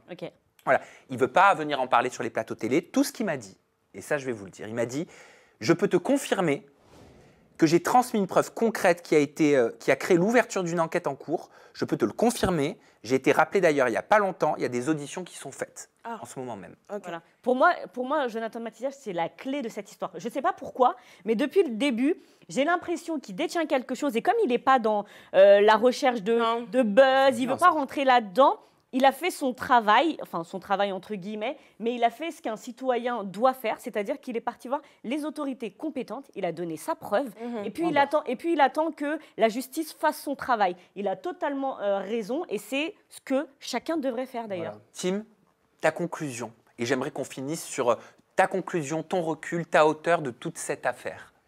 Déjà, je ne connais pas le Jonathan. Ben, il a fait ce qu'il fallait faire en fait. Ce que chacun devrait faire. S'il y a vraiment une affaire, allez tous à la police, que la justice fasse le taf. Vous avez tous des preuves apparemment parce que tout le monde fait des lives. J'ai ça, mais vous allez voir, ça va venir. J'ai ça. Si vous avez tout ça, allez voir la police directement. Pourquoi vous perdez de l'argent en frais d'avocat? Pour moi, ça n'a pas de sens. Donc faites ce que Jonathan il a fait. Et voilà. Mais après, pour moi, moi, c'est comme je dis, hein, moi qui ne suis pas ça, en tant que personne extérieure, je n'y comprends rien. Et je me dis, mais c'est mélangé, parce que je suis là, mais... Et ça, moi, ça me rend malade, en fait, de voir ça. Je ne vais pas te mentir, ça me rend malade. Je comprends. On le répète, attention aux amalgames, attention aux informations. Nous, on fait très attention, on prend énormément de pincettes et j'espère vraiment qu'on le fait comme il le faut. Vous savez que c'est un point d'honneur sur ce plateau. C'est primordial d'informer, de vous informer. Et on rappelle, et on ne le rappellera jamais assez, que tant qu'il n'y a pas de condamnation, les personnes qui ont été évoquées bénéficient de la présomption d'innocence. C'est une valeur fondamentale, ce qui n'empêche pas notre liberté d'expression et le droit de la presse. Et si on passait... Oui, Jinda? Non, je vais rajouter un petit truc. Vas-y. J'ai rajouté encore de l'huile sur le feu et je pense qu'il y en a assez. Non, mais parce que Ilan a fait un TikTok où il disait qu'il avait une vidéo compromettante de lui et Alix, qu'il allait la balancer sur les réseaux sociaux, se faire un petit peu d'argent, notamment pour rembourser les frais d'avocat. Donc voilà, je ne pense pas que ce soit la bonne stratégie à mettre en place, ce genre de TikTok, ce genre de communication. Faut pas faire ça. Voilà, je trouve ça un peu... C'est même plus dégradant, c'est bête et rechercher le buzz, rechercher qu'on parle de soi pour ce genre d'initiative, c'est totalement nul en fait. Ouais, mais c'est... Enfin, t'as perdu ton procès, et ben tant pis. Mais de là à dire j'ai une vidéo sur elle et moi, enfin non, il va repartir encore sur un autre procès, il va encore reperdre de l'argent. Quel est l'intérêt, quoi? On finira là-dessus. On se redonne le sourire. Mayamo et Kevin Zampette. Est-ce que vous connaissez les Up and Down? Totalement. Zampette, ouais. Zampette. Je viens de le faire. Ah, t'as pété? Non, je plaisante. Ah, ok, d'accord. Bon, allez, c'est les Up and Down. Jinda, c'est à toi. Comment tu vas faire ça, Jinda? C'est à toi pour ton up and down. Remise de Faudel, incroyable. Se lâche. Se lâche. Sors de ce corps. C'est quoi ton coup de cœur de la semaine? C'est quoi ton up? Mon up cette semaine, il est pour Maëva Guénam. Allez. Pourquoi ça vous étonne? Pourquoi tu demandes pourquoi, genre? C'est vrai aussi. Ouais, il est pour Maëva Guénam parce que, sans rire, vraiment, elle est en train de vivre apparemment des moments assez difficiles. Alors oui, c'est vrai que j'aime pas forcément le personnage public Maëva Guénam. Elle a fait quelques bêtises sur les réseaux sociaux, certes, mais voilà, ça fait jamais plaisir de voir une jeune fille triste sur les réseaux sociaux, avoir une période de down comme ça. Et je suis tombée sur une vidéo où elle est en pleurs, elle se confie qu'elle n'est pas très bien dans sa vie depuis quelques temps. Elle parle de ses amis, de sa relation, de sa dispute notamment avec son agent, Magali Berhada. Regardez. J'étais au téléphone avec Magali, j'ai discuté longuement avec elle. Et j'ai fait la gamine, en fait, je vous explique toute la vérité. On s'est disputé avec Magali et du coup, je l'ai bloquée. J'aurais pas dû. Et en fait, ce qui se passe, c'est que là, en ce moment, je traversais une période très difficile. Et en fait, j'étais pas bien. Et en fait, je sais pas pourquoi, je voulais plus parler à toutes les personnes qui essaient. Alors qu'en vrai, heureusement que j'ai ma mère, j'ai mes amis autour de moi et j'allais vraiment pas bien. Heureusement que j'ai ma mère, heureusement que j'ai Magali, heureusement que j'ai mes amis qui m'ont aidé mes bébés parce que ça allait vraiment pas. Et au final, j'ai tout fait pour qu'ils me lâchent et ils m'ont pas lâché. Ah, le syndrome de la destruction quand on va mal. Moi, je sais pas, je l'ai trouvé hyper sincère. Oui, ça change. Pardon d'aborder ça. Non, mais c'est vrai. Non, mais c'est totalement vrai. Mais alors, qu'est-ce qui s'est passé avec ton pied, mon pied? Mayamo, t'as des infos? Mais oui, Mayamo. Alors, ton pied, mon pied. Alors, bon, moi, j'avoue que dès que j'ai vu cette vidéo, comme quoi elle s'était bloquée, Magali Berda et Maëva Guénam, pardon, j'ai pensé que c'était fake. Parce qu'en ce moment, il y a des problèmes chez Shona Evans. Donc, est-ce que c'est pour nous faire croire que Maeva Guénam quittait le navire et Shona Evans était... il y avait des articles là-dessus. Oui, voilà.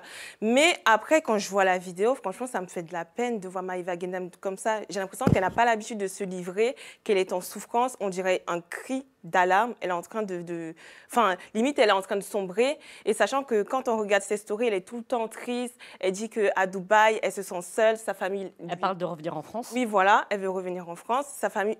Voilà, elle est loin de sa famille, loin de ses amis. Elle est toute seule à Dubaï. Et il y a des rumeurs. Je dis bien qu'il y a des rumeurs comme quoi, avec son petit ami, il y aurait des violences conjugales. Ah bon? Voilà. Oula, alors moi je suis pas du tout au courant. Parce que... Donc je me permettrai pas de valider. Oui, non, mais totalement. Mais c'est ce que... Enfin, vu que je suis blogueuse, donc j'ai des infos par-ci, par-là. Mais c'est vrai qu'il y a des proches de Maeva, enfin, les proches de Maeva, les fans aussi de Maeva, qui ont vu... Qui t'écrivent? Oui, qui m'écrivent, qui m'envoient des infos. Des photos? Oui, voilà, qui ont vu des Avec photos, que dans ses stories, elle a souvent des bleus au niveau du corps. Et donc, les personnes pensent que ce serait lié à son petit ami. D'accord, mais elle avait démenti ça, Maeva Guénam. Oui, elle avait totalement démenti. Après, je pense que tu n'as pas forcément envie d'assumer que... Oui, mais au moment où on tourne, le fait est qu'elle a démenti et que ça n'est... Et je ne dis pas ça pour minimiser quoi que ce soit. Moi, je suis factuel. Je suis le relou du plateau. Voilà, c'est que de l'interprétation par rapport à des photos. Mais oui. Ça peut... Enfin, mais ta conviction, elle peut être autre. Oui. Mais au moment où on parle, ce n'est que de l'interprétation. Oui, c'est que de l'interprétation et rien n'est sûr. Et donc, j'espère que Maeva Guénam, elle ira beaucoup mieux. Bon, en tout cas, avec ton pied, mon pied, ça n'allait pas. Et apparemment, maintenant, ça va mieux. Tu la connais, toi, Kevin? Attends, excuse-moi. C'est qui ton pied, mon pied? C'est Magali Berda. C'est Magali Berda. C'est ton pied, mon pied. Voilà. On va s'éclairer. Je sais pas. Tu la connais, toi, Maeva Guénam? Oui, je la connais. Tu la connais bien? Oui, je la connais. Elle est gentille, c'est une pote. Bah oui. Ouais, elle est gentille. Oui, c'est tout. Bah dis donc. Attention, il y a sa chérie à côté. Donc, et d'ailleurs, Maeva Guénam, on l'entend, elle a parlé de sa maman. Elle la remercie énormément d'avoir été là pour elle. Et il y a une vidéo qui a tourné. Ah oui. Partout. Oui. Regardez. Je me réclame un Zéza. Ça faisait longtemps. Mon bébé. On dirait un gros bébé. Qu'est-ce que je l'aime. Tim, qu'est-ce qui t'arrive? Tu bois plus le biberon. Alors, réaction spontanée parce que je l'avais pas vu. C'est un biberon qu'on lui faisait boire. Ouais, totalement. C'est un gros bébé, Maïva. C'est commun en France? En Belgique, on fait pas ça. La Zéza. Voilà. Il a repris l'accent belge d'un coup. De ouf. Cette vidéo, qu'est-ce que vous en pensez? Ça a tourné partout. Moi, j'aurais pas posté ça. Ouais. Perso, je me serais pas posté en train de... Voilà. Mais c'est drôle en soi.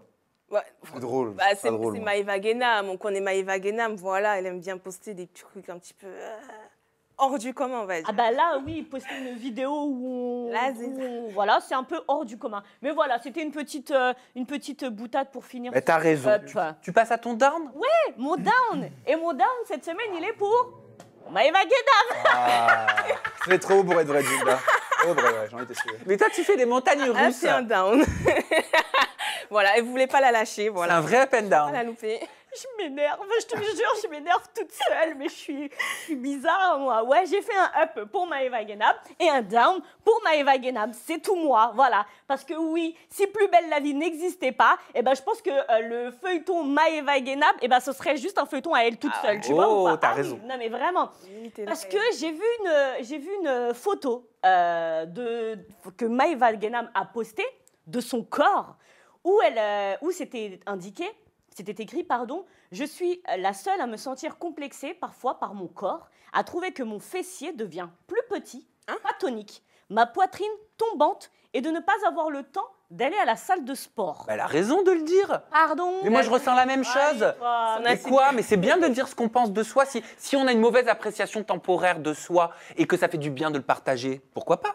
Écoute, je me suis dit la même chose. Je me suis dit, waouh, et tout, cool. Remise en question, tout ça, sur des bêtises qu'elle a pu faire, dont elle a pu nous parler de son corps complexe et tout ça. Mais génial et tout. Et en fait, pas du tout. Que nenni. C'était juste un placement de produit. Non. Mais si. Non. On a le jingle. Les placements déplacés. faisait longtemps, ça. Tu connais Kevin Zampet? Ah non, je connais pas. Non, tu connais pas mon jingle. Je connais pas. C'est pas possible. Quand il était Je vais regarder on toutes les commençait vidéos. pas Oh là là encore. là Ah ouais. là là là, Eh ouais. je m'en prévois d'autres en plus. Bah ouais. Et oui, parce que si elle nous parle de ses complexes, Maeva Guénab, c'est parce qu'elle a voulu nous faire de la pub pour de la chantilly volumatrice. Vous savez pas ce que c'est? Non. Regardez. Puis j'ai trouvé ces chantilly de la maison qui sont des chantilly pour donner du volume, raffermir, galber donc le fessier et la poitrine. Et c'est vraiment incroyable. Donc là, je sors de la douche. Moi, j'utilise celle pour les fesses. Je n'utilise pas celle pour les seins puisque j'ai des prothèses. Mais elles fonctionnent trop bien. En plus, elles sont trop bon. Et regardez, regardez la texture. En fait, ce sont des chantilly à base d'huile. Et en fait, vous n'avez pas besoin d'en mettre beaucoup. Vous voyez, regardez, je vais vous montrer. Vous en mettez une petite noisette comme ça. Même là, c'est trop. Et en fait, regardez, je ne peux pas vous montrer comment je l'applique, mais quand vous l'appliquez, ça devient de l'huile. Si je peux vous montrer, mais vous voyez, au niveau d'ici, puisque les fesses, c'est interdit sur Snap. Et vous voyez, ça devient de l'huile. Et il faut bien la faire pénétrer, mais bon, au niveau des fesses.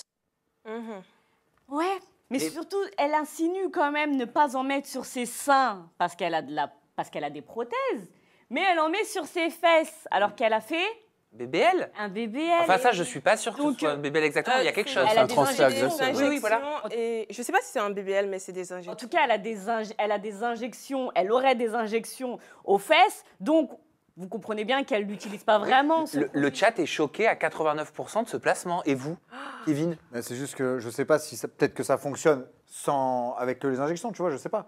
C'est peut-être Oui, mais dans ce préconisé. cas-là, pourquoi le faire? Alors ça fonctionne ou pas, j'en sais rien, j'ai jamais essayé, je pense pas que je vais essayer. Il y a un article de Elle là-dessus. En fait, il y a un magazine Marie-Claire qui dit aucune crème n'est capable d'augmenter le volume de la poitrine ou des fesses.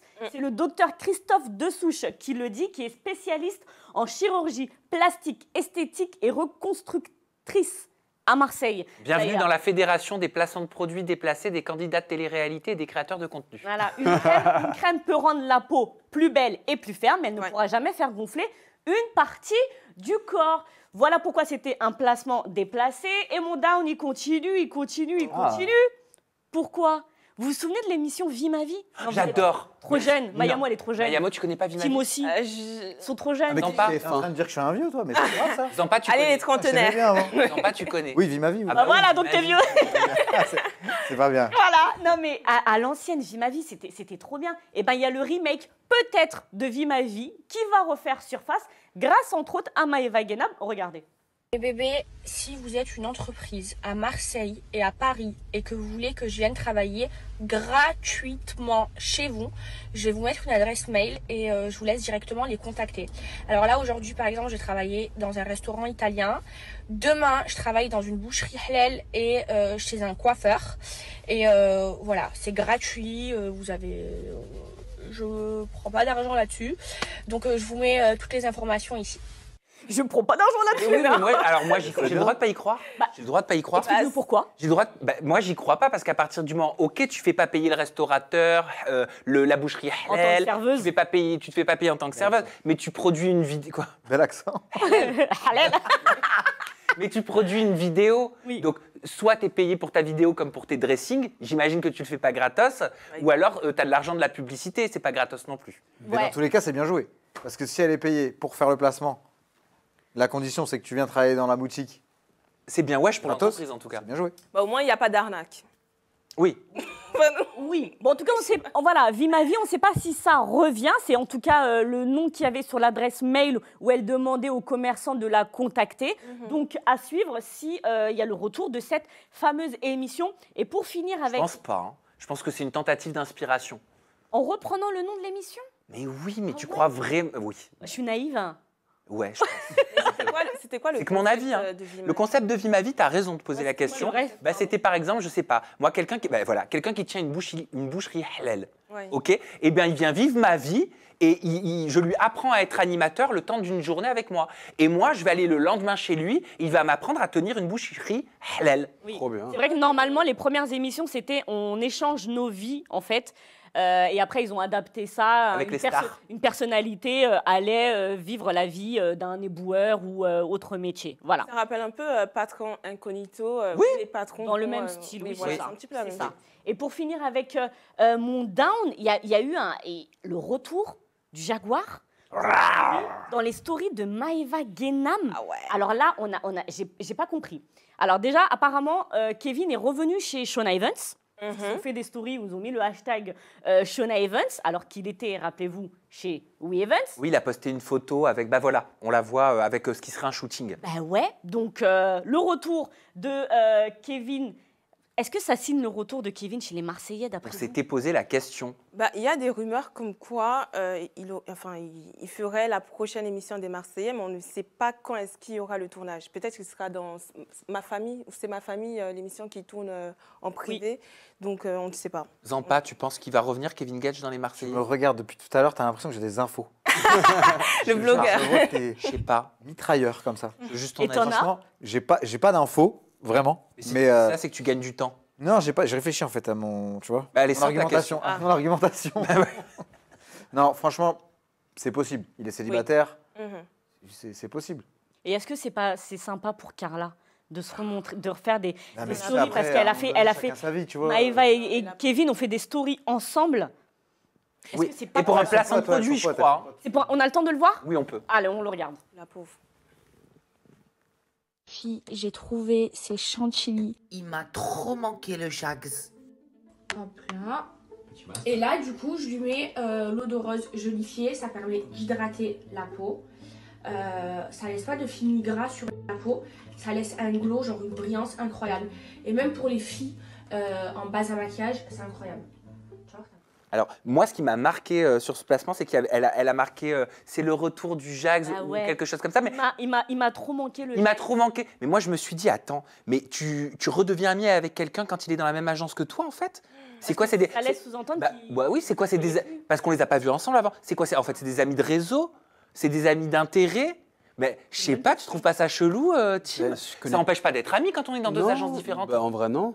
Donc moi je comprends pas. Enfin, c'est quoi l'historique? Est-ce qu'elle est amie avec son ex? Est-ce qu'elle est amie avec lui? Enfin, c'est quoi le triangle? C'est un match nous, l'historique, on va pas revenir là-dedans. L'historique, c'est. Ah ouais, c'est notre émission. C'est les Marseillais. C'est les Marseillais. Ils étaient tous copains jusqu'à cette histoire de sorcellerie. Voilà, de sorcellerie, Danaé, pique, producteur. Je pique le producteur, je pique. Voilà, stop. Je pique, je pique et je pique.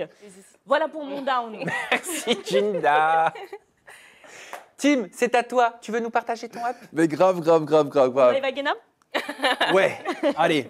Non, mon up de la semaine, c'est vraiment un gros up pour Lucie Mariotti, que je ne connaissais pas, mais que tu connais apparemment. Oui, je connais, oui. Et elle a fait passer un message villa vraiment. Ensemble. Ah ouais? On a fait la Villa des Cœurs Brisés. C'est une Coach Love? Oui. C'est ça, Coach Love. Elle est très gentille d'ailleurs. En tout cas, cette semaine, la semaine dernière, elle a fait passer un merveilleux message. En tout cas, perso, moi, j'ai été touché. En gros, je vous explique rapidement. Elle a posté une photo en story pour la journée des droits de la femme. Et rapidement, petit rappel, la journée des droits de la femme, c'est pas un truc girl power, c'est vraiment un vrai jour pour rappeler qu'il faut combattre pour les droits de la femme en France et partout dans le monde, parce qu'il y a encore beaucoup de femmes qui n'ont pas accès à l'éducation, beaucoup de femmes qui n'ont pas à jouir de leur libre arbitre. Donc, c'est vraiment important que ce jour-là soit respecté et que nous, les gars, aussi, on a un rôle à jouer là-dedans. Donc, c'est petite parenthèse pour ça. Et donc, en gros, ce jour-là, elle a posté une photo qu'elle avait prise dans sa chambre d'hôtel, lors de son tournage pour la Villa des Cœurs Brisés. Et elle avait demandé à sa communauté une très, très bonne question. Que voyez-vous dans votre miroir? Et je voulais vous poser la même question. Quand vous regardez dans le miroir, qu'est-ce que vous voyez, d'ailleurs, Sam? Oui. Alors, est-ce que vous voulez peut-être qu'on voit la photo qu'elle a postée, Lucie, parce que c'est pas celle-là? Pas celle-là? Pour qu'on puisse comprendre quand même. Voilà. Ah oui. Ça, elle a posté. Mais c'est flouté sur son compte Instagram? Non, c'est nous qui l'avons flouté. En fait, sur son compte Instagram, c'est ça, Tim, elle a mis des petits cœurs. Ouais, mais d'abord, elle a fait, avant de poster ça, si j'ai bien compris, elle avait d'abord posé la question à ses abonnés. Et puis en recevant les réponses, mais d'abord, je veux avoir vos réponses. Sam, que vois-tu quand tu te vois dans le miroir? En ce moment? Ouais. Pas des choses Jojo. Hein. Non. Non, je dis la vérité. Ok, je me déteste. Ouais. Pourquoi Je me déteste en ce moment. Je me trouve. Mais j'ose même pas le dire parce qu'après les gens ils vont dire que ça se fait pas que je dise ça. Donc. Non, mais ça t'appartient à toi. C'est important. Je me trouve dégueu. Ouais, voilà, je me trouve dégueu, je trouve que je suis pas filiforme comme je l'étais il y a quelques années. Je n'aime pas le reflet que je vois, ça me fait souffrir. J'ai envie de changer ça, je me bats pour changer ça. J'ai l'impression que c'est un combat quotidien et c'est super dur de pas s'aimer. Ouais. Voilà. Ouais, c'est vrai que c'est en gros. évident. Mais il y a des solutions. Oui. Kevin, si tu veux répondre à la question de Tim. Qu'est-ce que je vois dans le miroir quand je me regarde? Un futur papa. Ouais, c'est vrai. Un futur papa. Je m'entraîne avec la poussette, il n'y a rien dedans. Et tu es heureux du coup Ouais, je suis super heureux. Franchement, j'ai tellement hâte de l'avoir dans mes bras que. Ouais. Mayamo, tu vois quoi quand tu te regardes nu dans le miroir? Ah, nu? Ah, carrément. Ah, purée. Une bombe atomique? Non, je rigole. T'as le droit? Non, mais je suis un peu comme toi. C'est vrai qu'en en ce moment. Future maman? Pas encore, non, pas encore. Je suis un peu comme toi, c'est vrai qu'en ce moment, je me regarde, je me dis, ah ouais, quand même, il y a mieux. Je pourrais avoir des abdos bien saignants, enfin... Saillant, pardon, saignant, j'ai dit. Ah oui, saignant. J'ai pensé à un steak. J'ai pensé à un steak. Enfin. Ouais, bah oui, non, je mais c'est comprends. ça. Et toi, Jinda? Ah non, moi tu sais très bien, on non, en je a sais déjà... pas. Bah si, on en Ah non, a moi, je déjà sais pas. parlé. Ah non, écoute, tu m'as poussé à le dire, alors dis-le. Non, oui, ouais, moi c'est pareil, insupportable, Ah. je ne m'aime pas, je peux pas me regarder, jamais de la vie j'aurais pu faire ce qu'a fait Lucie Mariotti, déjà toute seule, je me regarde pas tout nu dans un miroir comme ça pour me regarder, quoi. Impossible. Super question. Oui, et juste, et Tim, quand même. Oui. Toi, qu'est-ce que tu vois? Arrête, mannequin. Arrête. Non, mais dis la vérité. Dis la vérité. Je me sens très bien. Voilà. Mais c'est bien. Je me sens très bien. Mais c'est trop bien. Génial. Petit truc, moi, c'est juste mes mollets. Moi, je les trouve trop fins. Mais c'est pas en mode. Mais c'est pas en mode. C'est en mode. Ça fait partie de moi. Je vais travailler dessus. Mais je m'aime bien. Tu vois, je suis pas en mode. Je me flagelle pas. Tu vois ce que je veux dire? Et c'est ce que je vous souhaite aussi. Tu vois, on a tous des défauts et tout. Le mollet, mais... il a dit. Je Oui, grave, c'est mes mollets, genre. L'os d'oreille. Tu vois, la fin avec le petit doigt. Je n'aime pas les ongles. Laissez-moi tranquille, ok, là. Non, mais vraiment, s'accepter, même avec ce qu'on considérait des défauts, tu vois. Parce que ça, c'est mon complexe à moi. Comme toi, les gens verraient peut-être pas tes complexes à toi, comme parce que tu trouves pas dans ton corps à toi, tu vois. Parce que toi, tu trouves pas beau chez toi, peut-être que moi, je le verrais pas comme ça. Tu vois ce que je veux dire? Donc, moi, ma perspective, pour moi, c'est mes mollets. Mais après ça, je m'accepte comme je suis, tu vois. C'est mes mollets tranquilles. Bref, donc, en gros, Lucie, elle a reçu de la part de ses abonnés des réactions comme les vôtres, à part toi, papa, et moi. Des gens, en fait, qui se méprisaient, enfin, qui parlaient d'eux de manière tellement négative que ça l'a vraiment touchée. Et donc, elle a décidé de poster cette fameuse photo que vous pouvez remontrer. Et voilà. C'est osé, c'est courageux. Là, voilà. Courageux. C'est elle, toute nue, mais évidemment, elle cache ses parties intimes avec des petits smileys, là, pour cacher, mais c'est vraiment... Alors, regardez ce qu'elle a dit. Donc, elle a reçu donc, tous ces messages et elle dit que c'est pour la Journée internationale des droits des femmes, etc.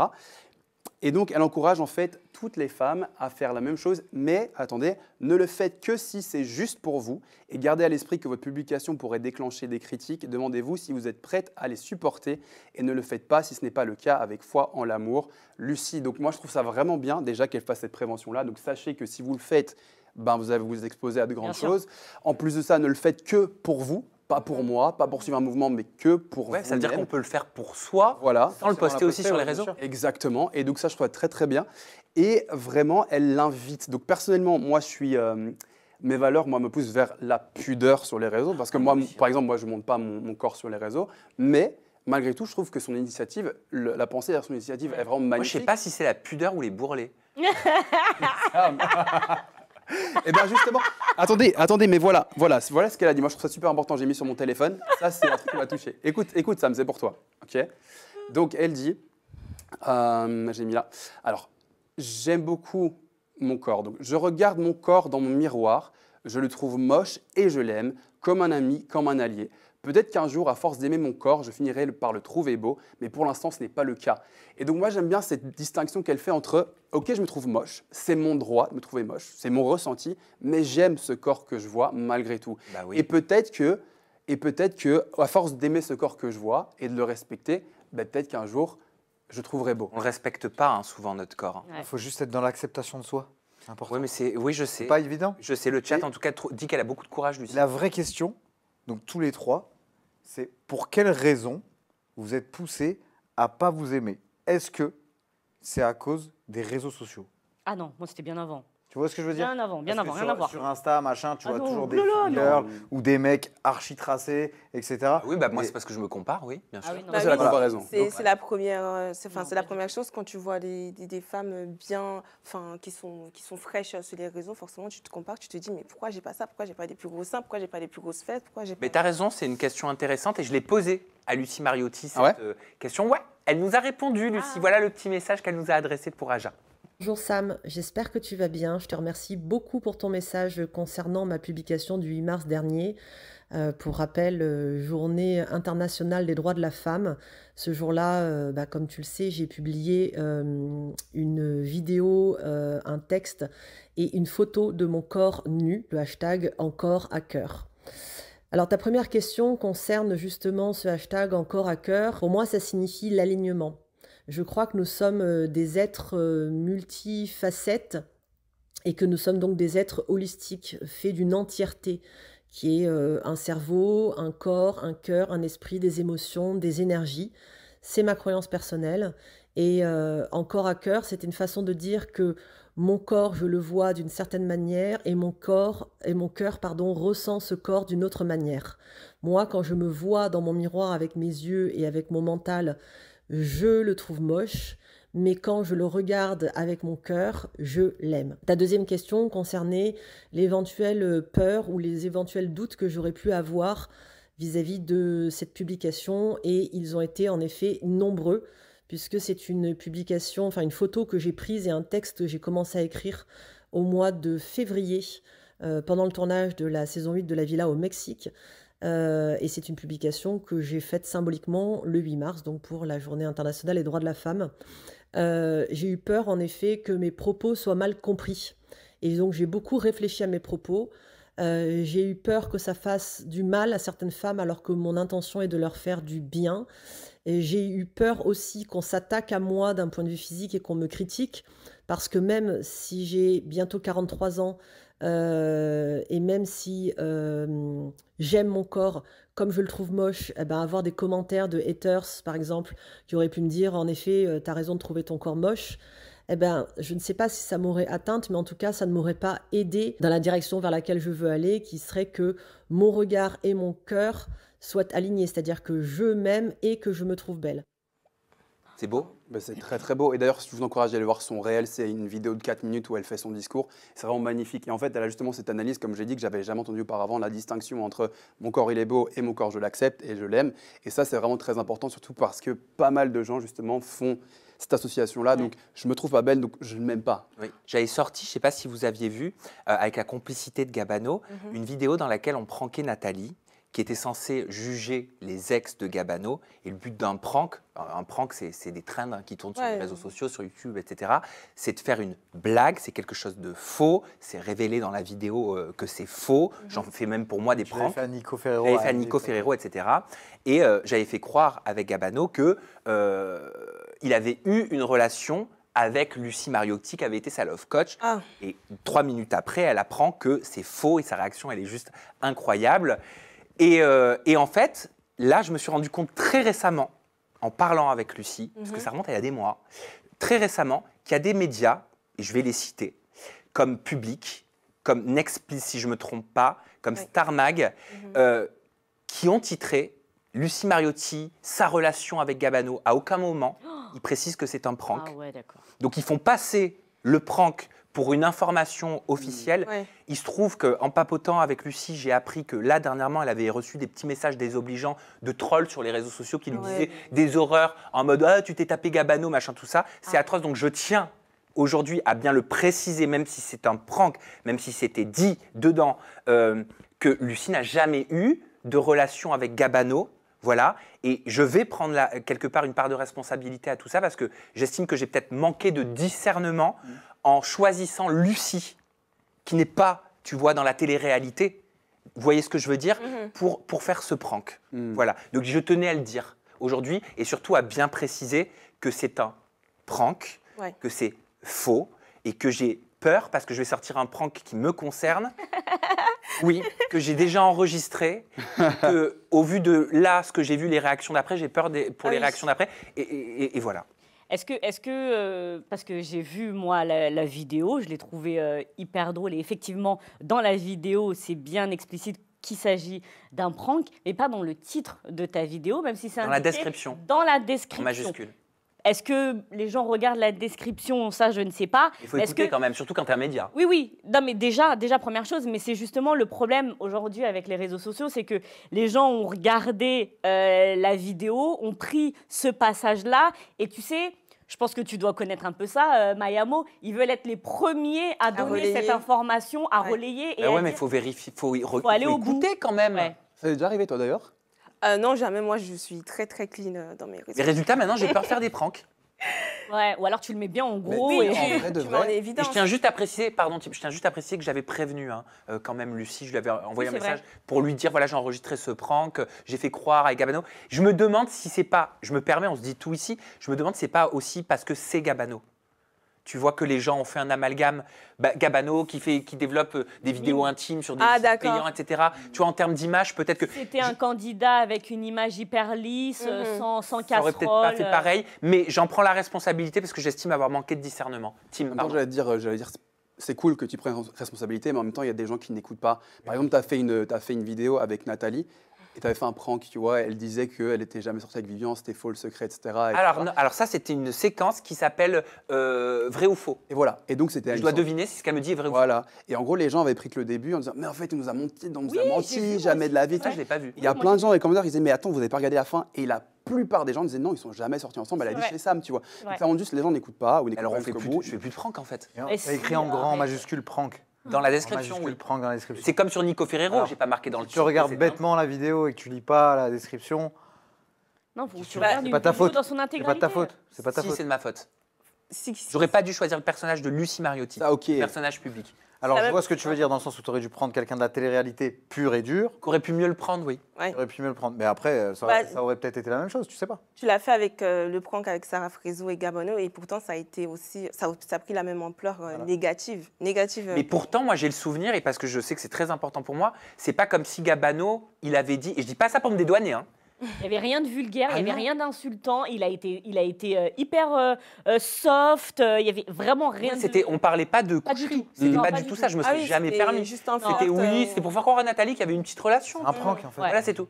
Mais bon, voilà, je tenais à le dire, quoi qu'il en soit, j'estime avoir manqué de discernement et je le dis, non, Lucie Mariotti n'a jamais eu de relation avec Gabano. Voilà. C'est clair, non? Voilà. J'espère. Faut-il que je passe au journal de 20h. Voilà. Tu peux passer à ton down, mon team, vas-y. Et ben, mon down de la semaine, ça concerne encore le physique. Ben, on est dans le sujet, donc on va rester là-dedans. C'est les critiques qu'a reçu Maïsan de la part d'un certain candidat de télé-réalité qui s'appelle Ilan. Et personnellement, il y en a marre en fait des critiques sur le physique des gens. Donc je recontextualise. Lors d'un live avec Bastos, Ilan a tenu des propos très violents envers Maïsan, qu'il a jugé, de, je cite, de moche, très moche, dégueulasse.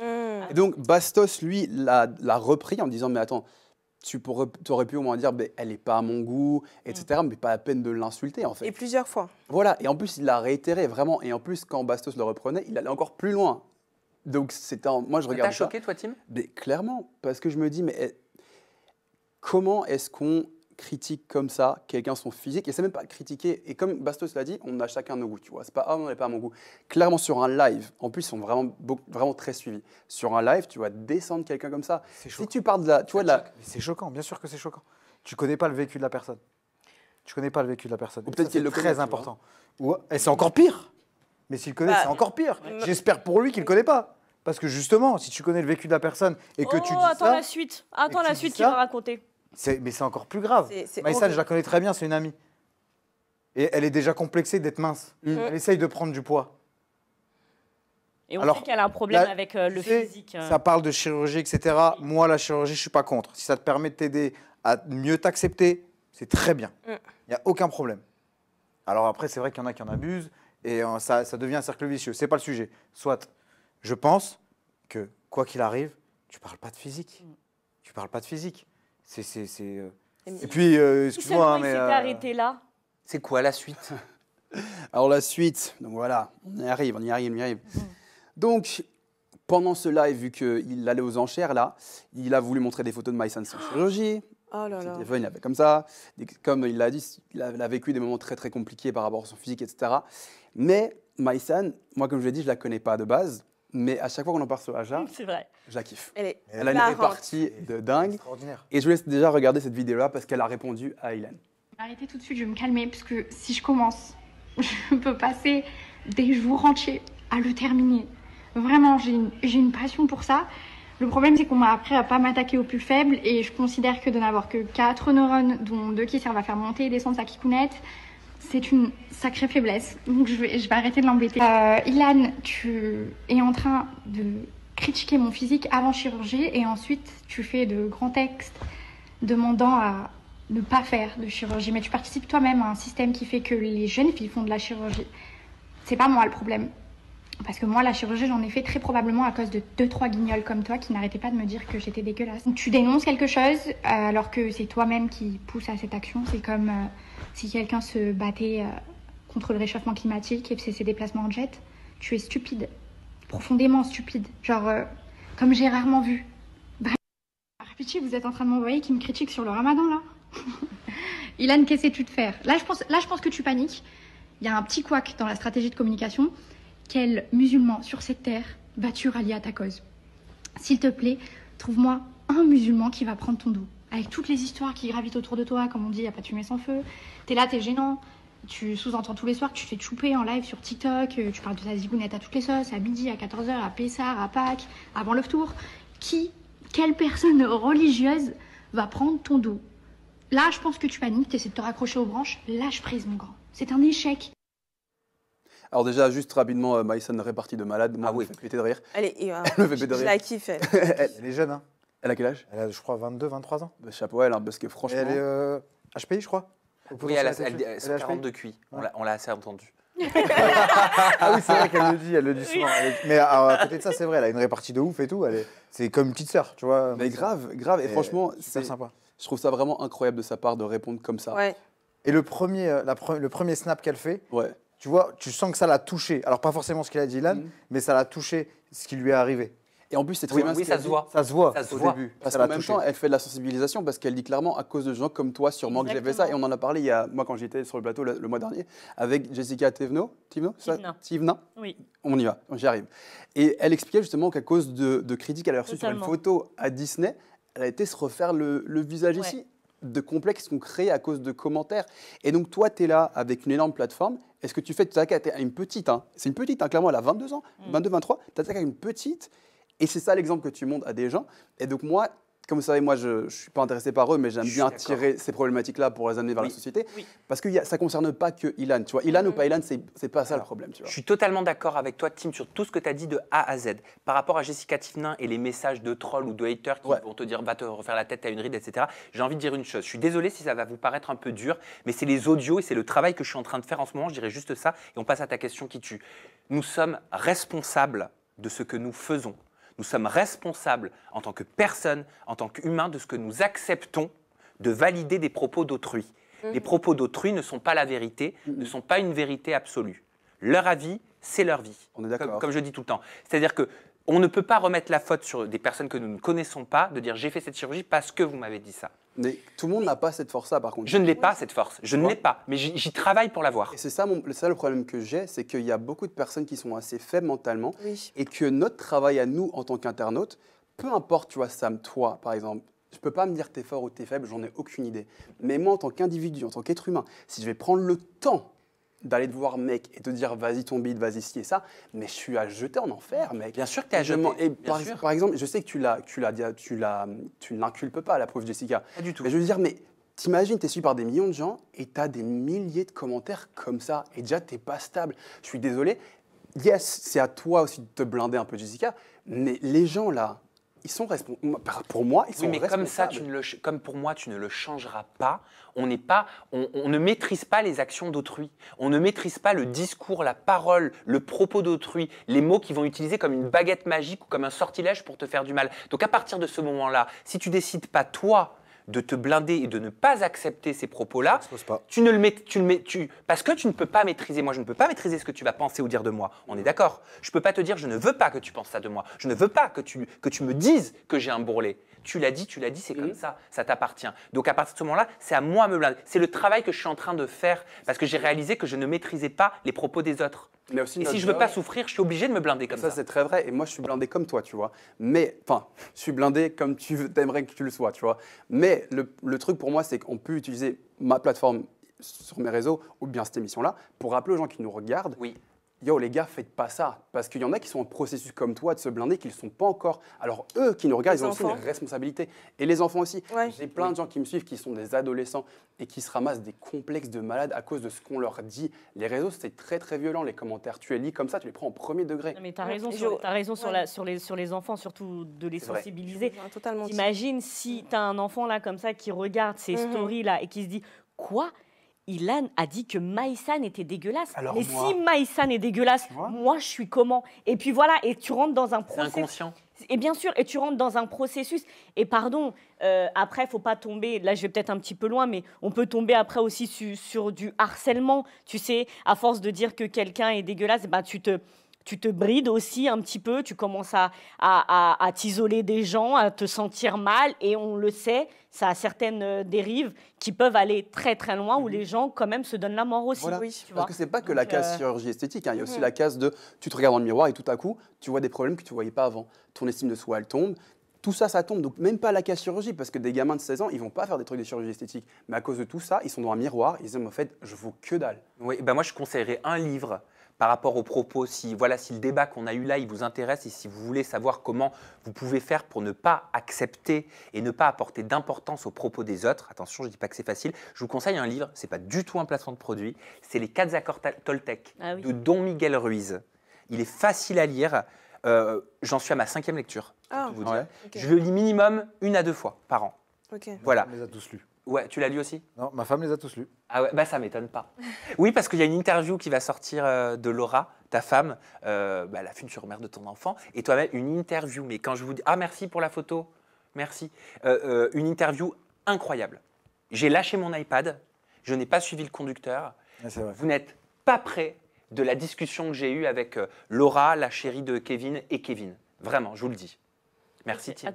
Et juste pour finir avec son truc, on est tous le dégueulasse de quelqu'un. Ah oui. Peut-être que Ilan est le dégueulasse aussi de quelqu'un.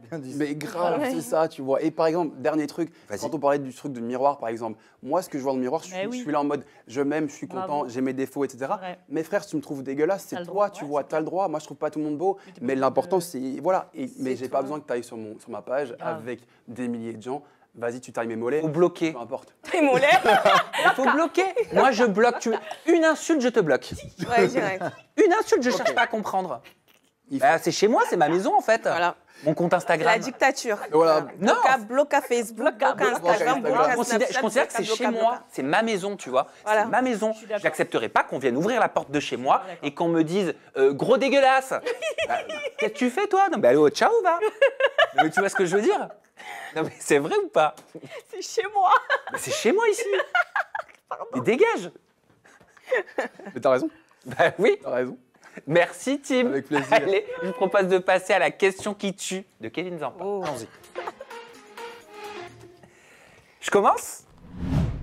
Oula. Kevin, tu as connu la mère de ton enfant, Laura, ta femme, qu'on a tous aussi nous découvert pour la première fois, alors que ce n'est pas du tout son monde à la base, hein, dans Les Princes et les Princesses de l'amour. Fameuse saison, tu sais, qui avait été déprogrammée sur W9 à la suite de nombreuses accusations, peut-être, ou faute d'audience, qui a été dit si les accusations n'avaient pas été assumées. Oui, c'est un petit pic au passage. Les problèmes, voilà. Donc elle était prétendante d'Anthony Alcaraz, on est d'accord? Oui. Ok. Seulement, moi, je crois savoir que Laura et toi, vous vous connaissiez avant qu'elle entre dans Les Princes et les Princesses de l'amour pour être prétendante de Anthony Alcaraz. Ma question qui tue est donc la suivante. Ça fait peur les flammes quand même. Non, c'est qu'en fait, je pensais avoir une question qui tue, c'est pas du tout celle-là. T'allais me piquer la mienne. T'allais me piquer la mienne. Je te jure, la purée. Oui, il est gras celui-là. Bref. Tu veux la faire? Tu veux qu'on change? Non. Okay. Excuse-moi, ne m'agresse pas. Alors, s'il avait pu aller jusqu'au bout, je parle d'Anthony Alcaraz, Penses-tu qu'il aurait pu être le père de ton enfant à ta Oh place? non, pas ça. Non, pas ça. Pas ça, c'est trop. Moi, je me désolidarise. Je veux pas entendre Bah, ça. si elle était tombée amoureuse d'Anthony Alcaraz. Non, mais Tu sais quoi, non, j'en sais rien, tu vois. Après, en tout cas, si c'est sûr, C'est horrible. ce qui est sûr et certain, c'est que... Attends, il y a de l'émotion un peu. Ouais, non, mais là... Respire. Mais en gros, t'étais jaloux, tu vois, est-ce qu'il aurait pu se passer quelque chose de plus sérieux entre eux? C'est plus ça. Vous savez, alors je vais le dire à tout le monde, elle est derrière et elle me regarde, elle me fait « Oui, t'étais jaloux. Oui, t'étais jaloux. » Oui, j'étais jaloux. Et après, en soi, si elle était tombée amoureuse de quelqu'un d'autre et qu'elle était heureuse, eh ben, tant mieux. Tu vois? Ouais. J'aurais été triste et déçu parce que voilà, on était bien, il y avait une très belle alchimie. Mais si elle était tombée amoureuse de quelqu'un d'autre, eh ben, c'est la vie. Et le destin a fait que c'est toi l'heureuse élue. Et c'est moi le chef. Ok. Oh. À toi, Jinda. Bah, il m'a un peu devancé sur ma question qui tue. Ouais, j'ai fait le teasing en fait, je me suis trompé de teasing. Mais grave, mais c'est pas grave. Mais comme il l'a dit, Sam, on le sait, tu connaissais ton amoureuse avant de rentrer, avant de vous. Enfin, bref, il m'a saoulée. Tu m'as énervée. Non, alors je la refais. Vous vous connaissiez avant. Elle a fait Les Princes de l'amour et toi, tu avais fait Mission Prince et Princesse. C'est ça. Bien informé, Vous vous souvenez, c'était diffusé. Ah ouais, voilà. Ah putain, j'étais blond. C'était un scandale. C'était diffusé sur Sixplay. C'était Ouais, diffusé c'est sur Sixplay. Voilà, donc toi, tu as fait ça. Et elle a intégré Les Princes de l'amour. Et pas toi, d'ailleurs, au passage. Va, ne me juge pas. Tu t'es occupé à me juger, ne me juge pas. Mais comme je viens de le dire, vous vous connaissiez avant. Je crois même que ça fricotillait avant. Je ne vois pas de quoi tu parles. Ma question qui tue est... Arrête avec les femmes, ça fait peur. Kevin, vous n'êtes pas un peu foutus de nous, vous deux, là? Dis-nous toute la vérité, là. C'est quoi ce traquenard, là? Tu me mets dans la sauce comme ça? Ouais, direct. Ça, c'est une vraie question qui tue, là. Oui. Oh, mais non, mais qu'est-ce qu'on est choqués. Oh non, pas vrai. Ah, dans la télé, ah bon, il y a des Attends, scénarios la dans la vérité. télé-réalité. La vérité? Oui. On était en couple. Elle se battu et alors? Tu fais la choquer? Depuis 15 ans. Ah bah. On a déjà un enfant, là. Non, mais pour de vrai. Ouais, pour deux, mais je déconne pas. Je suis très sérieux. Alors, au moment où tu fais Mission Prince et Princesse, vous êtes déjà en couple? Oui, madame. Non. En fait, on s'est rencontrés, si tu veux, on s'est mis en couple précisément au mois d'août. Putain, va me tuer, j'ai plus la Au date. mois de mai. Non. C'est au mois de mai? Oui, le 12. J'allais le dire, mais j'étais pas sûr. Le 12 août. Et le tournage des Princes? Septembre. Mais j'étais. Attends, circonstance atténuante, ne t'énerve pas, fais pas des grands. Pardon, non, c'est bon. Calme. En fait, si tu veux, moi j'habitais à Lille. Oui. Donc on se voyait pas souvent. Tu vois, on s'est vu 4-5 fois, peut-être 10. Non, là, tu... Ouais. Assume. Assouma. Et on était en couple avant. Alors, elle m'avait bien prévenu qu'elle allait faire un tournage avant qu'on se mette en couple. J'étais au courant. Ouais. Tu vois, j'étais au courant.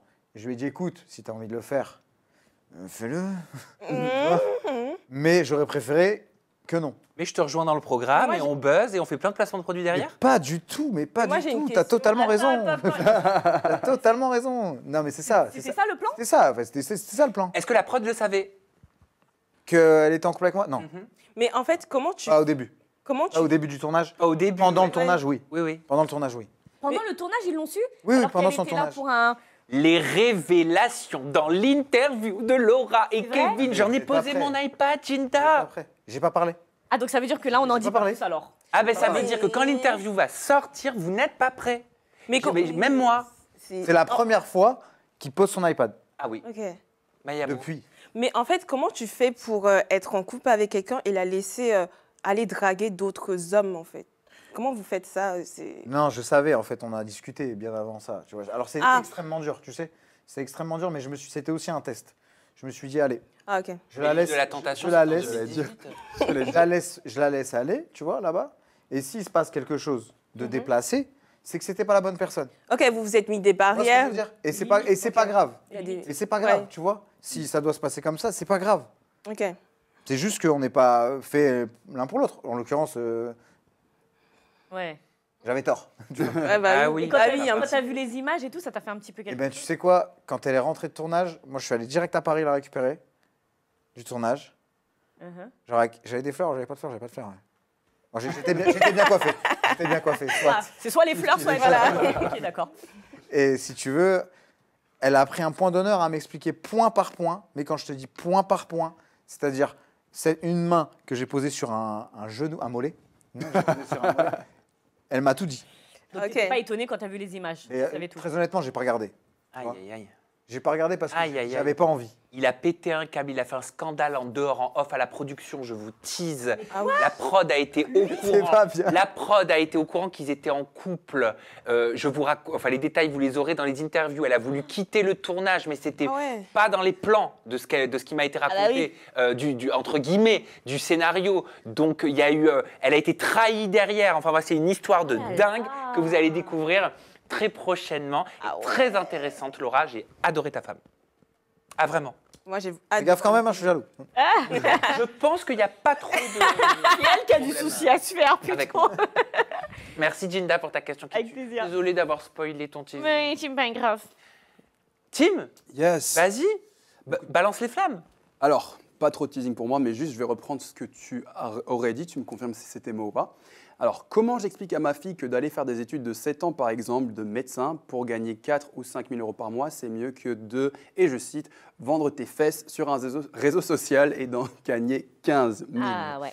Alors, très simple, ma question qui tue est la suivante. Flamme, si alors que ta fille grandit, tu découvres qu'elle utilise son physique, parce que comme respecter ta fille, elle utilise son physique sur des plateformes pour gagner sa vie, que lui dirais-tu? C'est une super question. C'est une super question. Alors, pendant l'éducation de ma fille, j'essaierai de tout faire pour qu'elle fasse pas ça. Tu vois, si ça arrive, j'essaierai de lui faire... Alors, je suis pas dans un délire, je pourrais partir dans un délire en disant je la renie, machin. Pas du tout, tu vois. Mais j'essaierai de lui faire comprendre que c'est pas... à mon point de vue à moi, alors il y en a qui le font et qui assument et chacun fait ce qu'il veut de sa vie et de son corps, tu vois.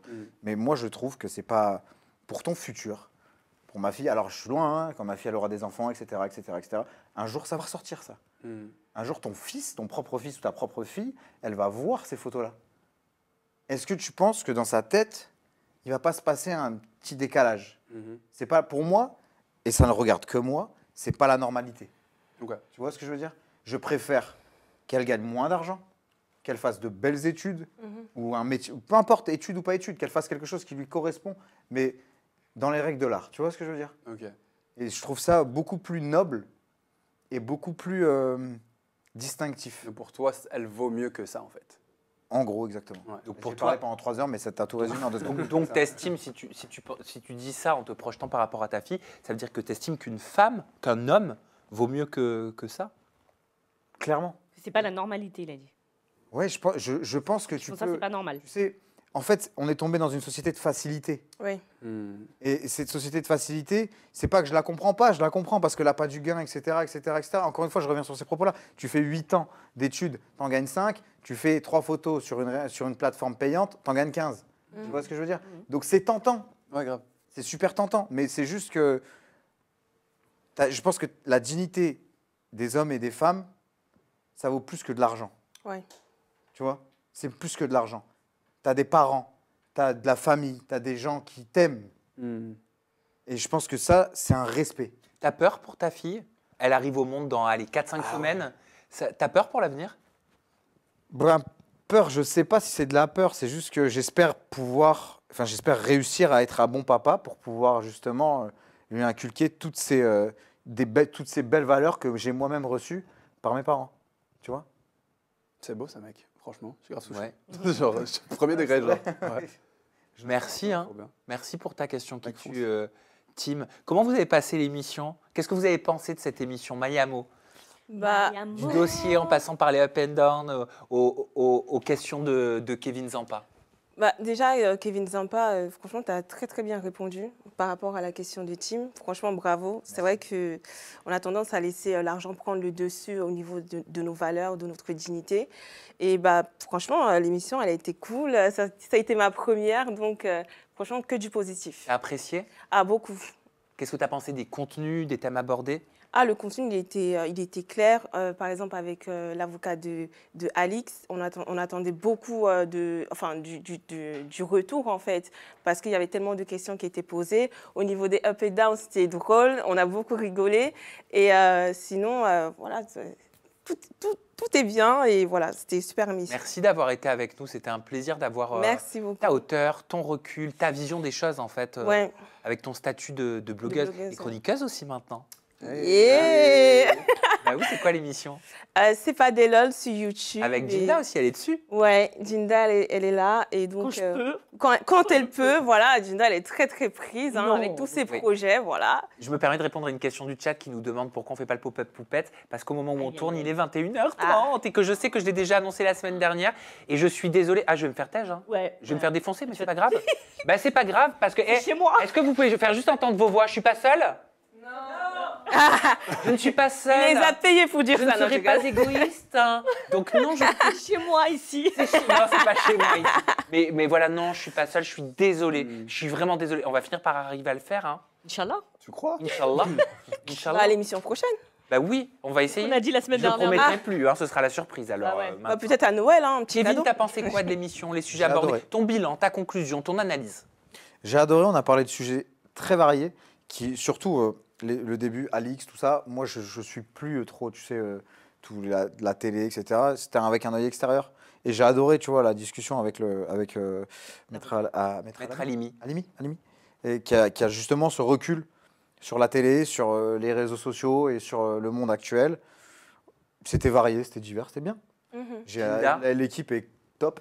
Jinda, c'est quoi toi ton retour sur cette émission? C'est vrai qu'on se le dit jamais, on fait jamais de petits retours comme ça. Non. T'as pensé quoi de cette émission particulièrement? C'est très enrichissant. J'aime bien parce qu'effectivement, tu as eu deux parties. Une partie un peu sérieuse, on s'était cru un peu sur CNews et tout. Tu vois, ça fait.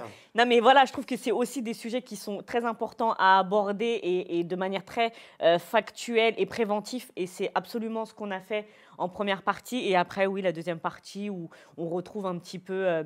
Un peu de douceur, un peu de légèreté, et c'était génial. Et je voulais juste dire à Kevin que je vois une différence entre le Kevin du Aja où tu étais venu. Je me rappelle, c'était voilà. Dans le parking? Oui, où ça? À ce qui paraît, c'est Benoît Dubois, je crois. Il avait dit quoi? Le garage. Ah, le garage. Le garage. Ça. Et apparemment, on était dans un garage. Bah, quand tu étais venu dans notre garage, et ben écoute. Non, c'est quelqu'un qui a dit qu'avant on était dans un garage. Là où tu étais venu dans le ouais, toi, ça t'avait mis le seum. Ouais, moi, ça m'empêche pas de l'adorer. Oui, bah, ça n'empêche pas. Bref.